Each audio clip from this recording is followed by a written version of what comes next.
ಎಲ್ರಿಗೂ ನಮಸ್ಕಾರ. ಇವತ್ತಿನ ದ ಡೈಲಿ ಬ್ರೀಫ್ ಕಾರ್ಯಕ್ರಮಕ್ಕೆ ಸ್ವಾಗತ. ಇವತ್ತು 2 ಸ್ಟೋರೀಸ್ ಬಗ್ಗೆ ಡಿಸ್ಕಸ್ ಮಾಡೋಣ.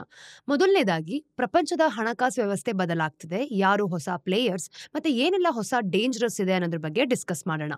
ಇದಾದ್ಮೇಲೆ ಪ್ಲಾಸ್ಟಿಕ್ ಪೈಪ್ ಉದ್ಯಮದ ಒಂದು ಯಶಸ್ಸಿನ ಗುಟ್ಟು ಯಾವ ರೀತಿ ಇದೆ, ಬಿಗ್ ಬ್ರ್ಯಾಂಡ್ಸ್ ಮತ್ತೆ ಸರ್ಕಾರದ ಪಾತ್ರ ಏನು ಅನ್ನೋದ್ರ ಬಗ್ಗೆ ಚರ್ಚೆ ಮಾಡೋಣ. ಇವತ್ತು ವೆಡ್ನೆಸ್ಡೇ 2 ಜುಲೈ. ನಾನು ನಿಮ್ಮ ನಿರೂಪಕಿ ಚಂದನಾ ಗೌಡ. ಬನ್ನಿ ಕಾರ್ಯಕ್ರಮವನ್ನ ಶುರು ಮಾಡೋಣ. ಇವತ್ತು ನಾವು ಈ ಒಂದು ಜಾಗತಿಕ ಹಣಕಾಸು ಚಿತ್ರಣವನ್ನ ಸದ್ದಿಲ್ಲದೆ ನೋಡಿದಾಗ ಬದಲಾಯಿಸ್ತಿರೋ ವಿಷಯವೊಂದರ ಬಗ್ಗೆ ಆಳವಾಗಿ ತಿಳ್ಕೊಳ್ತಾ ಇದೀವಿ. ಇದೊಂದು ಪ್ರಪಂಚದಾದ್ಯಂತ ಈಗ ತೆಗೆದುಕೊಳ್ಳಲಾಗ್ತಿರೋ ಒಂದು ಹೂಡಿಕೆ ನಿರ್ಧಾರ ಅಂತ ಹೇಳ್ಬೋದು. ಪ್ರತಿಯೊಂದು ಕರೆನ್ಸಿ ಟ್ರೇಡ್ ಮತ್ತೆ ಪ್ರತಿಯೊಂದು ಎಕನಾಮಿಕ್ ಪಾಲಿಸಿನ ನಾವು ನೋಡಿದಾಗ ಇದರ ಒಂದು ನಿರ್ಧಾರದ ಮೇಲೂ ಕೂಡ ಪರಿಣಾಮ ಬೀರುವಂತಹ ಕತೆ ಇದು. ಇತ್ತೀಚಿನ ಒಂದು BIS ಆನ್ಯುವಲ್ ಎಕನಾಮಿಕ್ ರಿಪೋರ್ಟ್ ನಲ್ಲಿ ನಾವು ನೋಡಿದಾಗ ಬ್ಯಾಂಕ್ ಫಾರ್ ಇಂಟರ್ನ್ಯಾಷನಲ್ ಸೆಟಲ್ಮೆಂಟ್ಸ್ ಅಲ್ಲಿ ಅಂದ್ರೆ ಅವರನ್ನ ಸೆಂಟ್ರಲ್ ಬ್ಯಾಂಕ್ಗಳ ಒಂದು ಸೆಂಟ್ರಲ್ ಬ್ಯಾಂಕ್ ಅಂತ ಅನ್ಕೊಳ್ತೀವಿ. ನೋಡಿ, ಗ್ಲೋಬಲ್ ಫೈನಾನ್ಷಿಯಲ್ ಸಿಸ್ಟಮ್ ಅಂತ ಈ ಒಂದು ಸ್ಟ್ರಕ್ಚರಲ್ ಟ್ರಾನ್ಸ್ಫಾರ್ಮೇಶನ್ ಬಗ್ಗೆ ಫ್ಯಾಸಿನೇಟಿಂಗ್ ಚಾಪ್ಟರ್ ಅನ್ನ ಹೊಂದಿದೆ. ಈಗ ನಾನು ಟ್ರಾನ್ಸ್ಫಾರ್ಮೇಶನ್ ಬಗ್ಗೆ ಮಾತಾಡ್ತಿದ್ದೀನಿ ಅಂತಂದ್ರೆ ಪ್ರಪಂಚದಾದ್ಯಂತ ಹಣ ಹೇಗೆ ಹರಿಯುತ್ತೆ ಅನ್ನೋ ಒಂದು ನಿಯಮಗಳ ಬಗ್ಗೆ ಮೂಲಭೂತವಾಗಿ ಆದ ಚೇಂಜಸ್ ಬಗ್ಗೆನೂ ಕೂಡ ನಾನು ನಿಮ್ಗೆ ಇಲ್ಲಿ ತಿಳಿಸ್ಕೊಡ್ತೀನಿ. ಸೊ ನಿಖರವಾಗಿ ಏನ್ ಬದಲಾಗಿದೆ? ಸರಿ, ಗ್ಲೋಬಲ್ ಫೈನಾನ್ಷಿಯಲ್ ಸಿಸ್ಟಮ್ ನ ಒಂದು ಮಾಸಿವ್ ಹೈವೇ ನೆಟ್ವರ್ಕ್ ಅಂತ ಊಹಿಸ್ಕೊಳ್ಳಿ. ದಶಕಗಳ ಕಾಲ ಮುಖ್ಯ ಮಾರ್ಗಗಳಲ್ಲಿ ಒಂದು ಟ್ರೆಡಿಷನಲ್ ಬ್ಯಾಂಕ್ಸ್ ಬಿಸ್ನೆಸಸ್ ಮತ್ತೆ ಕನ್ಸ್ಯೂಮರ್ಸ್ಗೆ ಸಾಲ ನೀಡೋದ್ರಲ್ಲಿ ಡಾಮಿನೇಟ್ ಮಾಡ್ತಿದ್ವು. ಆದ್ರೆ 2008ರ ಒಂದು ಗ್ರೇಟ್ ಫೈನಾನ್ಷಿಯಲ್ ಕ್ರೈಸಿಸ್ ನಂತರ ಈ ಚಿತ್ರಣವನ್ನ ಪೂರ್ತಿಯಾಗಿ ಬದಲಾಯಿಸಿದ 2 ದೊಡ್ಡ ಪಲ್ಲಟಗಳು ಇಲ್ಲಿ ನಡೆದಿದೆ ನೋಡಿ.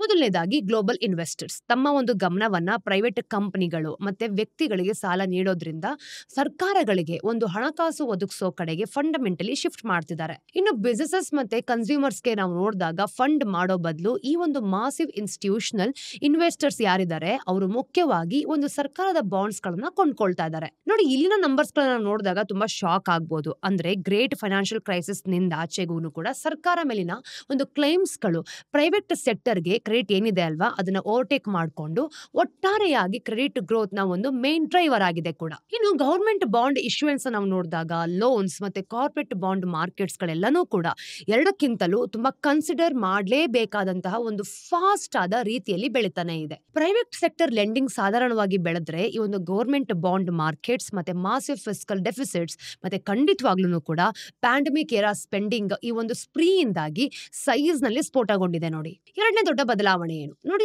ನಾನ್ ಬ್ಯಾಂಕ್ ಫೈನಾನ್ಷಿಯಲ್ ಇನ್ಸ್ಟಿಟ್ಯೂಷನ್ಸ್ ಈ ಒಂದು ಗ್ಲೋಬಲ್ ಫೈನಾನ್ಸ್ ನ ಹೊಸ ಜಾಯಿಂಟ್ ಅಂತ ಹೇಳ್ಬೋದು. ಈಗ ನಾನ್ ಬ್ಯಾಂಕ್ ಫೈನಾನ್ಷಿಯಲ್ ಇನ್ಸ್ಟಿಟ್ಯೂಷನ್ಸ್ ಅಂದಾಗ ಮಾತಾಡ್ತಿರೋದು ಅಂತಂದ್ರೆ ಪೆನ್ಷನ್ ಫಂಡ್ಸ್, ಇನ್ಶೂರೆನ್ಸ್ ಕಂಪನಿಗಳು ಮತ್ತೆ ಅಸೆಟ್ ಮ್ಯಾನೇಜರ್ಸ್ ಹಾಗೆ ಹೆಡ್ಜ್ ಫಂಡ್ಸ್ ಗಳ ಬಗ್ಗೆ. ಇವೇನು ನೀವು ಒಂದು ಸಾಂಪ್ರದಾಯಿಕ ಅಕ್ಕಪಕ್ಕದ ಬ್ಯಾಂಕ್ಸ್ ಗಳಲ್ಲ, ಇದು ಒಂದು $1 ಟ್ರಿಲಿಯನ್ ನ ಮ್ಯಾನೇಜ್ ಮಾಡೋ ಮಾಸಿವ್ ಇನ್ಸ್ಟಿಟ್ಯೂಷನಲ್ ಇನ್ವೆಸ್ಟರ್ಸ್ ಮತ್ತೆ ಅವರ ಒಂದು ಟೋಟಲ್ ಅಸೆಟ್ಸ್ ಅಂತ ಹೇಳ್ಬೋದು. ಇನ್ನು 2009 ಮತ್ತೆ 2023ರ ನಡುವೆ ಈ ಒಂದು ಗ್ಲೋಬಲ್ GDP ಯನ್ನ ನಾವು ನೋಡಿದಾಗ 167% ಇಂದ 224%ಗೆ ಬೆಳೆದಿದೆ. ಈ ಮಧ್ಯೆ ಟ್ರೆಡಿಷನಲ್ ಬ್ಯಾಂಕ್ಸ್ ನಾವು ನೋಡಿದ್ವಿ ಅಂದ್ರೂ ಕೂಡ ಅವು ಇದೇ ಪೀರಿಯಡ್ ನಲ್ಲಿ ಗ್ಲೋಬಲ್ GDP ಯ 164% ಇಂದ ಕೇವಲ 177%ಗೆ ತುಂಬಾನೇ ಸಾಧಾರಣವಾಗಿ ಬೆಳೆದಿದೆ. ಈಗ ನೀವು ಯೋಚಿಸ್ತಿರ್ಬೋದು, ಸರಿ ಅದಕ್ಕೇನಂತೆ ಬೇರೆ ಪ್ಲೇಯರ್ಸ್ ಇದಾರಲ್ವಾ, ಅಂದ್ರೆ ಎಲ್ಲಾನು ಕೂಡ ಒಂದೇ ಗೇಮ್ ಅಲ್ವಾ ಅಂತ. ತಪ್ಪು. ಈ ಪರಿವರ್ತನೆ ನಾವು ನೋಡಿದಾಗ ವಾಲ್ ಸ್ಟ್ರೀಟ್ ನಲ್ಲೂ ಕೂಡ ಮೀರಿ ಒಂದು ಪ್ರೊಫೌಂಡ್ ಇಂಪ್ಲಿಕೇಶನ್ಸ್ ಹೊಂದಿರೋ ಅಂದ್ರೆ ಪೂರ್ತಿಯಾಗಿ ಹೊಸದಾದ ಒಂದು ಫೈನಾನ್ಷಿಯಲ್ ರಿಯಾಲಿಟಿಯನ್ನ ಸೃಷ್ಟಿ ಮಾಡಿದೆ. ವಿಷಯ ಏನು ಅಂತಂದ್ರೆ ಈ ಒಂದು ಬ್ಯಾಂಕ್ಸ್ ಡಾಮಿನೇಟ್ ಪ್ಲೇಯರ್ಸ್ ಆಗಿದ್ದಾಗ ಅವರು ಮುಖ್ಯವಾಗಿ ತಮ್ಮ ದೇಶಗಳಲ್ಲೇ ಆಪರೇಟ್ ಆಗ್ತಿದ್ರು. ಸರಿ, ಕೆಲವು ಒಂದು ದೊಡ್ಡ ಬ್ಯಾಂಕ್ಸ್ ಗಳಲ್ಲಿ ನಾವು ನೋಡಿದಾಗ ಇಂಟರ್ ನ್ಯಾಷನಲ್ ಆಪರೇಷನ್ಸ್ ಇದ್ರೂ ಕೂಡ ಆದ್ರೆ ಹೆಚ್ಚಿನ ಒಂದು ಲೆಂಡಿಂಗ್ ಡೊಮೆಸ್ಟಿಕ್ ಆಗಿರ್ತಿತ್ತು. ಹಾಗೇನೆ ಫೈನಾನ್ಷಿಯಲ್ ಕಂಡೀಷನ್ಸ್ ಕೂಡ ದೇಶದ ಗಡಿಗೊಳಗಡೆ ಅಂದ್ರೆ ತುಲನಾತ್ಮಕವಾಗಿ ಪ್ರೆಡಿಕ್ಟಬಲ್ ಮಾಡೋ ರೀತಿ ನಡೆಸ್ತಾ ಇತ್ತು. ಇನ್ನು ಒಬ್ಬ ಸೆಂಟ್ರಲ್ ಬ್ಯಾಂಕ್ ಇಂಟ್ರೆಸ್ಟ್ ರೇಟ್ಸ್ ನ ಅಡ್ಜಸ್ಟ್ ಮಾಡ್ಕೊಂಡ್ರು ಅಂತ ಅನ್ಕೊಳ್ಳಿ, ಅದರ ಪರಿಣಾಮಗಳು ಏನಾಗಿರ್ತಿತ್ತು, ಡೊಮೆಸ್ಟಿಕ್ ಬ್ಯಾಂಕಿಂಗ್ ಸಿಸ್ಟಮ್ ಮೂಲಕ ಹೆಚ್ಚು ಕಡಿಮೆ ಒಂದು ಸೀಮಿತ ರೀತಿಯಲ್ಲಿ ನಡೀತಾ ಇತ್ತು. ಇದನ್ನ ಪ್ರತ್ಯೇಕವಾಗಿ ಅಂದ್ರೆ ಇಂಡಿವಿಜುವಲ್ ಆಗಿ ನಾವು ನೋಡಿದಾಗ ಇಲ್ಲಿರುವಂತಹ ಸಣ್ಣ ಅಲೆಗಳು ಅಂತ ಅನ್ಕೊಳ್ಳಿ. ಆದ್ರೆ ಈ ಹೊಸ ಪ್ಲೇಯರ್ಸ್ ಅವರು ಒಂದು ಫಂಡಮೆಂಟಲಿ ಬೇರೆ ಪ್ರಾಣಿಗಳ ರೀತಿನೇ ಇರ್ತಾರೆ ನೋಡಿ.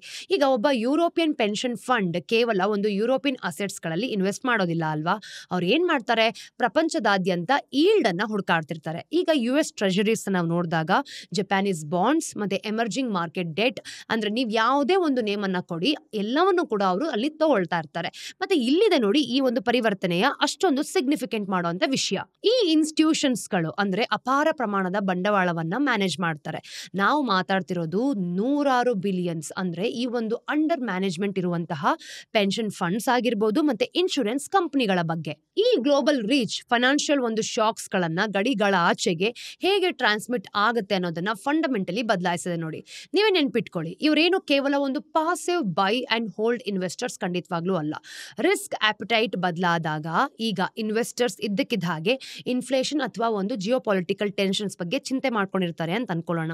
ಈ ಒಂದು ಮಾಸಿವ್ ಫಂಡ್ಸ್ಗಳು ಬಿಲಿಯನ್ಸ್ ಆಫ್ ಡಾಲರ್ಸ್ನ ಅಂದ್ರೆ ದೇಶಗಳು ಹಾಗೇನೆ ಒಂದು ಅಸೆಟ್ ಕ್ಲಾಸಸ್ ಮಧ್ಯೆ ಏನಿರುತ್ತೆ ಅದನ್ನ ಹೆಚ್ಚು ಕಡಿಮೆ ತಕ್ಷಣನೇ ನೋಡಿದಾಗ ಶಿಫ್ಟ್ ಯಾವ ರೀತಿ ಬೇಕೋ ಆ ರೀತಿ ಅವರು ಇಮಿಡಿಯೇಟ್ ಆಗಿ ಮಾಡ್ಕೊಳ್ಬಹುದು. ರಿಸಲ್ಟ್ಸ್ ಯಾವ ರೀತಿ ಇರುತ್ತೆ ನೋಡಿ. ಆ ಪ್ರತ್ಯೇಕ ಫೈನಾನ್ಷಿಯಲ್ ಕೊಳಗಳು ಮತ್ತೆ ಸಾಂದರ್ಭಿಕವಾಗಿ ನಾವು ಹೊರಚೆಲ್ಲುವಂತಹ ಅಲೆಗಳ ಬದಲು ಏನಾಗುತ್ತೆ, ನಾವೀಗ ಒಂದು ವಿಶಾಲವಾದ ಒಂದಕ್ಕೊಂದು ಬೆಸೆತ್ಕೊಂಡಿರುವಂತಹ ಸಾಗರದಲ್ಲಿದ್ದೀವಿ ಅಲ್ವಾ. ಇಲ್ಲಿ ಒಂದು ರೀಜನ್ ನಲ್ಲಿ ನಾವು ನೋಡಿದಾಗ ಬಿರುಗಾಳಿ ಆಗಿರ್ಬೋದು, ಸಾವಿರಾರು ಮೈಲ ದೂರದ ದಡಗಳ ಮೇಲೂ ಕೂಡ ಅಲೆಗಳು ಅಪ್ಪಳಿಸುವಂತೆ ಆಗತ್ತೆ. ಅಂದ್ರೆ ಲಂಡನ್ನ ಒಂದು ಫಂಡ್ ಮ್ಯಾನೇಜರ್ ಒಬ್ರು ತಗೊಂಡಿರುವಂತಹ ಡಿಸಿಷನ್ ಟೋಕಿಯೋದಲ್ಲಿನ ಬಾಂಡ್ ಮಾರ್ಕೆಟ್ಸ್ ಆಗಿರ್ಬೋದು, ಸಾ ಪಾವೋದಲ್ಲಿನ ಒಂದು ಕರೆನ್ಸಿ ವ್ಯಾಲ್ಯೂಸ್ ಆಗಿರ್ಬೋದು, ಮತ್ತೆ ನ್ಯೂಯಾರ್ಕ್ ನ ಕಂಪನಿಗಳ ಬಾರೋಯಿಂಗ್ ಕಾಸ್ಟ್ ಆಗಿರ್ಬೋದು, ಎಲ್ಲದರ ಮೇಲೂ ಕೂಡ ಪರಿಣಾಮ ಬೀಳತ್ತೆ. ಅಂದ್ರೆ ಈ ರೀಜನ್ ಅಲ್ಲಿ ಅಂದ್ರೆ ಈ ಏರಿಯಾದಲ್ಲಿ ಪ್ರಾಬ್ಲಮ್ ಆದ್ರೆ ಮುಂದೆ ಇರುವಂತಹ 100 ಮತ್ತೆ 200 ಕಿಲೋಮೀಟರ್ಸ್ ಅಲ್ಲೂ ಕೂಡ ಆ ಪರಿಣಾಮ ಬೀಳತ್ತೆ ಅಂತ. ಆದ್ರೆ ನಿಜವಾಗ್ಲೂ ರಿಮಾರ್ಕಬಲ್ ಅದೇನು ಅಂತಂದ್ರೆ ಇದು ಕೇವಲ ಸೈಜ್ ಮತ್ತೆ ಸ್ಪೀಡ್ ಬಗ್ಗೆ ಅಲ್ಲ. BIS ರಿಸರ್ಚ್ ಈ ಒಂದು ಹೊಸ ಸಿಸ್ಟಮ್ ಮತ್ತೆ ಫೈನಾನ್ಷಿಯಲ್ ಮಾರ್ಕೆಟ್ಸ್ ಗಳನ್ನ ಅವರು ರಿಸ್ಕ್ ಫ್ಯಾಕ್ಟರ್ಸ್ ಅಂತ ಕರೆಯೋದ್ರ ಒಂದು ಬದಲಾವಣೆಗಳಿಗೆ ತುಂಬಾ ಸೆನ್ಸಿಟಿವ್ ಆಗಿ ಮಾತಾಡಿರೋ ಹಾಗೆ ತೋರ್ಸತ್ತೆ ನೋಡಿ. ಬೇಸಿಕಲಿ ಯಾವುದೇ ಕ್ಷಣದಲ್ಲೂ ಕೂಡ ಇನ್ವೆಸ್ಟರ್ಸ್ ರಿಸ್ಕ್ ತಗೊಳ್ಳೋಕೆ ಎಷ್ಟು ಸಿದ್ಧರಾಗಿರ್ತಾರೆ ಅನ್ನೋದು ಇಲ್ಲಿ ತೋರ್ಸೋದು. ಅಂದ್ರೆ ಗ್ಲೋಬಲ್ ರಿಸ್ಕ್ ಆಪಟೈಟ್ ಶಿಫ್ಟ್ ಆದಾಗ ಅದು ಈಗ ಪೂರ್ತಿ ಸಿಸ್ಟಮ್ ಮೂಲಕನೇ ಚಲನೆ ಮಾಡೋದು. ಇನ್ನು ಫೈನಾನ್ಷಿಯಲ್ ವರ್ಲ್ಡ್ ಅಂದ್ರೆ ತುಂಬಾ ಡ್ರಾಮ್ಯಾಟಿಕಲಿ ಹೆಚ್ಚು ಕನೆಕ್ಟೆಡ್ ಆಗಿದೆ ಅನ್ನೋದು ಇಲ್ಲಿ ತೋರ್ಸತ್ತೆ ನೋಡಿ. ಆ ಕನೆಕ್ಟಿವಿಟಿ ಇಬ್ರು ಕಡೆಯಿಂದನೂ ಕೂಡ ಒಂದು ಖಡ್ಗನ ತಗೊಂಡು ಇಬ್ರು ಕಿತ್ತಾಡ್ತಿರೋ ತರ ಕಾಣುತ್ತೆ ನೋಡಿ. ಈಗ ಒಂದು ಕಡೆ ನಾವು ನೋಡಿದಾಗ ಇದ್ರ ಅರ್ಥ ಏನು, ಕ್ಯಾಪಿಟಲ್ ಹೆಚ್ಚು ಎಫಿಷಿಯಂಟ್ ಆಗಿರುತ್ತೆ ಅಂತ, ಅತಿ ಹೆಚ್ಚು ಬೇಕಾಗಿರೋ ಕಡೆಗೂ ಕೂಡ ಹರಿಬಹುದು. ಇನ್ನೊಂದ್ ಕಡೆ ಇದ್ರ ಅರ್ಥ ಏನು, ಫೈನಾನ್ಷಿಯಲ್ ಸ್ಟ್ರೆಸ್ ಹಿಂದಿಗೆಂತಲೂ ಕೂಡ ಹೆಚ್ಚು ವೇಗವಾಗಿ ಮತ್ತೆ ತುಂಬಾ ವ್ಯಾಪಕವಾಗಿ ಹರಡಬಹುದು ಅಂತ. ಈಗ ಇಲ್ಲೇ ನೋಡಿ ಕತೆ ನಿಜವಾಗ್ಲೂ ಕೂಡ ಇಂಟ್ರೆಸ್ಟಿಂಗ್ ಆಗೋದು. ಯಾಕೆ ಅಂತಂದ್ರೆ ಈ ಒಂದು ಗ್ಲೋಬಲ್ ಇನ್ವೆಸ್ಟ್ಮೆಂಟ್ ಆಕ್ಟಿವಿಟಿ ಯಾವುದು ಹೆಚ್ಚಿನ ಜನ ಎಂದಿಗೂ ಕೂಡ ಕೇಳದೆ ಇರೋ ಹಾಗೆ ಅಂದ್ರೆ ಮಾಡರ್ನ್ ಫೈನಾನ್ಷಿಯಲ್ ಸಿಸ್ಟಮ್ಗೆ ಆಬ್ಸಲ್ಯೂಟ್ಲಿ ಕ್ರೂಷಿಯಲ್ ಆಗಿರೋ ಒಂದು ಫೈನಾನ್ಷಿಯಲ್ ಇನ್ಸ್ಟ್ರೂಮೆಂಟ್ ಇಲ್ಲದೆ ಸಾಧ್ಯವಾಗದೇ ಇರುವಂತಹ ದ FX ಸ್ವಾಪ್. ನೀವು ರಿಟೈರ್ಸ್ಗೆ ಅಂದ್ರೆ ಯೂರೋಸ್ ನಲ್ಲಿ ಪೇ ಮಾಡಬೇಕಾದಾಗ ಆಬ್ಲಿಗೇಷನ್ಸ್ ಇರೋ ಒಬ್ಬ ಯುರೋಪಿಯನ್ ಪೆನ್ಷನ್ ಫಂಡ್ ಅಂತ ಇಮ್ಯಾಜಿನ್ ಮಾಡ್ಕೊಳ್ಳಿ. ಆದ್ರೆ ನೀವೇನಾದ್ರೂ US ಟ್ರೆಜರಿ ಬಾಂಡ್ಸ್ ಅಲ್ಲಿ ಇನ್ವೆಸ್ಟ್ ಮಾಡಬೇಕು ಅಂತ ಬಯಸ್ತಿದ್ದೀರಿ. ಯಾಕೆ ಅಂತಂದ್ರೆ ಅವು ಅಟ್ರಾಕ್ಟಿವ್ ಈಲ್ಡ್ಸ್ ಅನ್ನ ಆಫರ್ ಮಾಡುತ್ತೆ ಅಂತ. ಇಲ್ಲಿದೆ ನೋಡಿ ನಿಮ್ಮ ಪ್ರಾಬ್ಲಮ್. ನೀವೇನಾದ್ರೂ ಆ ಡಾಲರ್ ಡಿನಾಮಿನೇಟೆಡ್ ಬಾಂಡ್ಸ್ ನ ಯೂರೋನಿಂದ ಕೊಂಡ್ರೆ ನೀವು ಕರೆನ್ಸಿ ರಿಸ್ಕ್ಗೆ ಎಕ್ಸ್ಪೋಸ್ಡ್ ಆಗ್ತೀರಿ. ಅಂದ್ರೆ ಕರೆನ್ಸಿ ರಿಸ್ಕ್ ಅಂತಂದ್ರೆ ಏನ್ ಗೊತ್ತಾ, ಇಲ್ಲಿ ಯೂರೋ ವಿರುದ್ಧ ಡಾಲರ್ ವೀಕ್ ಆದ್ರೆ ಬಾಂಡ್ ತಾನೇ ಚೆನ್ನಾಗಿ ಪರ್ಫಾರ್ಮ್ ಮಾಡ್ತಿದ್ರು ಕೂಡ ನಿಮ್ಮ ಇನ್ವೆಸ್ಟ್ಮೆಂಟ್ ಅನ್ನ ಏನಿರುತ್ತೆ ಅದನ್ನ ನೀವು ಕಳೆದುಕೊಳ್ಬಹುದು. ಇಲ್ಲಿ ನೋಡಿ FX ಸ್ವಾಪ್ ಪ್ಲೇಗೆ ಬರೋದು. ಇದು ಮೂಲತಃ ಎರಡು ಕೈಗಳಲ್ಲಿ ಲಡ್ಡು ಹಿಡಿದ ಹಾಗೆ ಒಂದು ಫೈನಾನ್ಷಿಯಲ್ ಕಾಂಟ್ರಾಕ್ಟ್ ಅಂತ ಹೇಳ್ಬೋದು. ನೀವು ಆ ಒಂದು US ಟ್ರೆಜರಿ ಬಾಂಡ್ಸ್ ನಲ್ಲಿ ಇನ್ವೆಸ್ಟ್ ಮಾಡಬಹುದು ಕೂಡ, ಹಾಗೇನೆ ನಿಮ್ಮ ಒಂದು ಕರೆನ್ಸಿ ರಿಸ್ಕ್ ನ ಹೆಡ್ಜ್ ಕೂಡ ಮಾಡ್ಕೊಳ್ಬಹುದು. ಇದು ಹೇಗೆ ಕೆಲಸ ಮಾಡುತ್ತೆ, ನೀವು ಒಂದು ಅಗ್ರಿಮೆಂಟ್ಗೆ ಬರ್ತೀರಿ. ಅಲ್ಲಿ ನೀವು ನಿಮ್ಮ ಮತ್ತೆ ಒಂದು ಕರೆಂಟ್ ಎಕ್ಸ್ಚೇಂಜ್ ರೇಟ್ ಅಲ್ಲಿ ನೋಡಿದಾಗ ಯೂರೋಸ್ ಏನಿರುತ್ತೆ ಅಲ್ವಾ ಅದನ್ನ ಡಾಲರ್ಸ್ಗೆ ಎಕ್ಸ್ಚೇಂಜ್ ಮಾಡ್ಕೊಳ್ಬಹುದು ಅನ್ನೋ ಕೂಡ ಒಂದು ಅಗ್ರಿಮೆಂಟ್ ಇರುತ್ತೆ. ಆ ಡಾಲರ್ಸ್ ನ ಬಾಂಡ್ ಕೊಳ್ಳೋದಕ್ಕೆ ನೀವು ಬಯಸ್ತೀರಾ ಕೂಡ. ಮತ್ತೆ ಒಂದೇ ಸಮಯದಲ್ಲಿ ನಿಮ್ಮ ಒಂದು ಇನ್ವೆಸ್ಟ್ಮೆಂಟ್ ಮೆಚ್ಯೂರ್ ಆದಾಗ ನೀವು ಮೊದಲೇ ನಿರ್ಧಾರ ಮಾಡಿರೋ ರೀತಿ ರೇಟ್ಸ್ ನಲ್ಲಿ ಡಾಲರ್ಸ್ ಮತ್ತೆ ಯೂರೋಸ್ಗೆ ಎಕ್ಸ್ಚೇಂಜ್ ಮಾಡ್ಕೊಳ್ಳೋದಕ್ಕೆ ನೀವು ಒಂದು ಒಪ್ಕೊಳ್ಳೋದಕ್ಕೆ ರೆಡಿ ಆಗ್ತೀರಾ. ಇದೊಂದು ಕರೆನ್ಸಿ ಇನ್ಶೂರೆನ್ಸ್ ಪಾಲಿಸಿ ಹೊಂದಿರೋ ಹಾಗೆ. ಅಂದ್ರೆ ನೀವು ಎಕ್ಸ್ಚೇಂಜ್ ರೇಟ್ ನ ಚಲನೆಗಳಿಂದ ನಿಮ್ಮನ್ನ ನೀವು ರಕ್ಷಿಸಿಕೊಳ್ಳೋ ಹಾಗೆ ಒಂದು ನಿರ್ಧಾರನ ತಗೊಳ್ಳೋದು. ಈಗ ಫಾರಿನ್ ಇನ್ವೆಸ್ಟ್ಮೆಂಟ್ ನ ಲಾಭವನ್ನ ಕೂಡ ನೀವು ಪಡಿಬಹುದು. ಸೊ ಬೇಸಿಕಲಿ ಆ US ಟ್ರೆಜರಿ ನಿಮ್ಗೆ 5% ಕೊಟ್ರೆ ಕರೆನ್ಸಿ ಎಕ್ಸ್ಚೇಂಜ್ ರೇಟ್ಸ್ ಏನಾದ್ರೂ ಆಗ್ಲಿ ನೀವು ಮಾತ್ರ ಯೂರೋ ಟರ್ಮ್ಸ್ ಅಲ್ಲಿ ಒಂದು ತಿಳಿದಿರೋ ಒಂದು ರಿಟರ್ನ್ ನ ಲಾಕ್ ಇನ್ ಸಹ ಮಾಡ್ಕೊಳ್ಬಹುದು. ಈಗ ಇಲ್ಲಿದೆ ನೋಡಿ ಮುಖ್ಯವಾದ ವಿಷಯ, FX ಸ್ವಾಪ್ ಮಾರ್ಕೆಟ್ ಈಗ ಅಬ್ಸಲ್ಯೂಟ್ಲಿ ತುಂಬಾ ಬೃಹತ್ ಆಗಿದೆ. ನಾವು ಮಾತಾಡ್ತಿರೋದು 2024 ಕೊನೆಯ ಹೊತ್ತಿಗೆ ಅಂದ್ರೆ 111 ಈ ಒಂದು $1 ಟ್ರಿಲಿಯನ್ ಕರೆಂಟ್ ಔಟ್ಸ್ಟ್ಯಾಂಡಿಂಗ್ ಕಾಂಟ್ರಾಕ್ಟ್ಸ್ ಬಗ್ಗೆ. ಅದನ್ನ ಪರ್ಸ್ಪೆಕ್ಟಿವ್ ನಲ್ಲಿ ಇಡೋದಾದ್ರೆ ಅದು ಪೂರ್ತಿ global stock of cross border bank credit ಮತ್ತೆ ಇಂಟರ್ನ್ಯಾಷನಲ್ ಬಾಂಡ್ಸ್ ಗಳನ್ನ ಸೇರಿಸಿದ್ರು ಕೂಡ ಅದಕ್ಕಿಂತ ದೊಡ್ಡದು ಅಂತ ಗೊತ್ತಾಗತ್ತೆ. ಮತ್ತೆ ಈ ಸ್ವಾಪ್ ಗಳ ಸುಮಾರು 90% ಒಂದು ಬದಿಯಲ್ಲಿ ಇದ್ರೆ $US ಹೊಂದ್ಕೊಂಡಿದೆ ಅನ್ನೋದು ಕೂಡ ಇಲ್ಲಿ ಗೊತ್ತಾಗುತ್ತೆ ನೋಡಿ. ಇದು ಗ್ಲೋಬಲ್ ಫೈನಾನ್ಸ್ಗೆ ಡಾಲರ್ ಎಷ್ಟೊಂದು ಸೆಂಟ್ರಲ್ ಆಗಿದೆ ಅಂತ ನಿಮ್ಗೆ ಹೇಳುತ್ತೆ. ಇನ್ನು ಪರ್ಟಿಕ್ಯುಲರ್ ಆಗಿ ತುಂಬಾ ಇಂಟ್ರೆಸ್ಟಿಂಗ್ ಆಗುವಂತಹ ವಿಷಯ ಏನ್ ಗೊತ್ತಾ, ನಾನ್ ಬ್ಯಾಂಕ್ ಫೈನಾನ್ಷಿಯಲ್ ಇನ್ಸ್ಟಿಟ್ಯೂಷನ್ ಜೊತೆಗಿನ ಒಂದು ಕಾಂಟ್ರಾಕ್ಟ್ಸ್ ಏನಿದೆ ಅಲ್ವಾ, ಅದು ಫಾಸ್ಟೆಸ್ಟ್ ಗ್ರೋಯಿಂಗ್ ಸೆಗ್ಮೆಂಟ್ ಆಗಿದೆ ಅಂತ.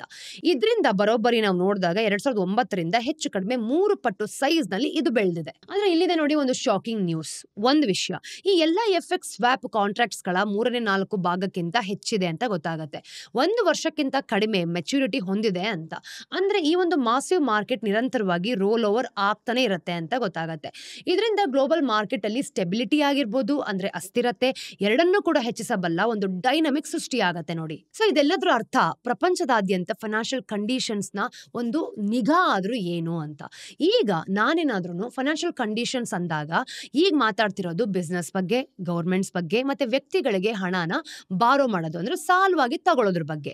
ಹಾಗೇನೆ ಕ್ರೆಡಿಟ್ ಆಕ್ಸೆಸ್ ಮಾಡ್ಕೊಳ್ಳೋದು ಎಷ್ಟು ಸುಲಭ ಮತ್ತೆ ಕಾಸ್ಟ್ಲಿ ಆಗಿರೋ ರೀತಿ ನಾವು ಯಾವ ರೀತಿ ನೋಡ್ಕೊಳ್ಬಹುದು, ಅಥವಾ ಕಾಸ್ಟ್ಲಿ ಇದ್ರೆ ಅದನ್ನ ಯಾವ ರೀತಿ ಮೇಂಟೈನ್ ಮಾಡ್ಬೋದು ಅಂತ.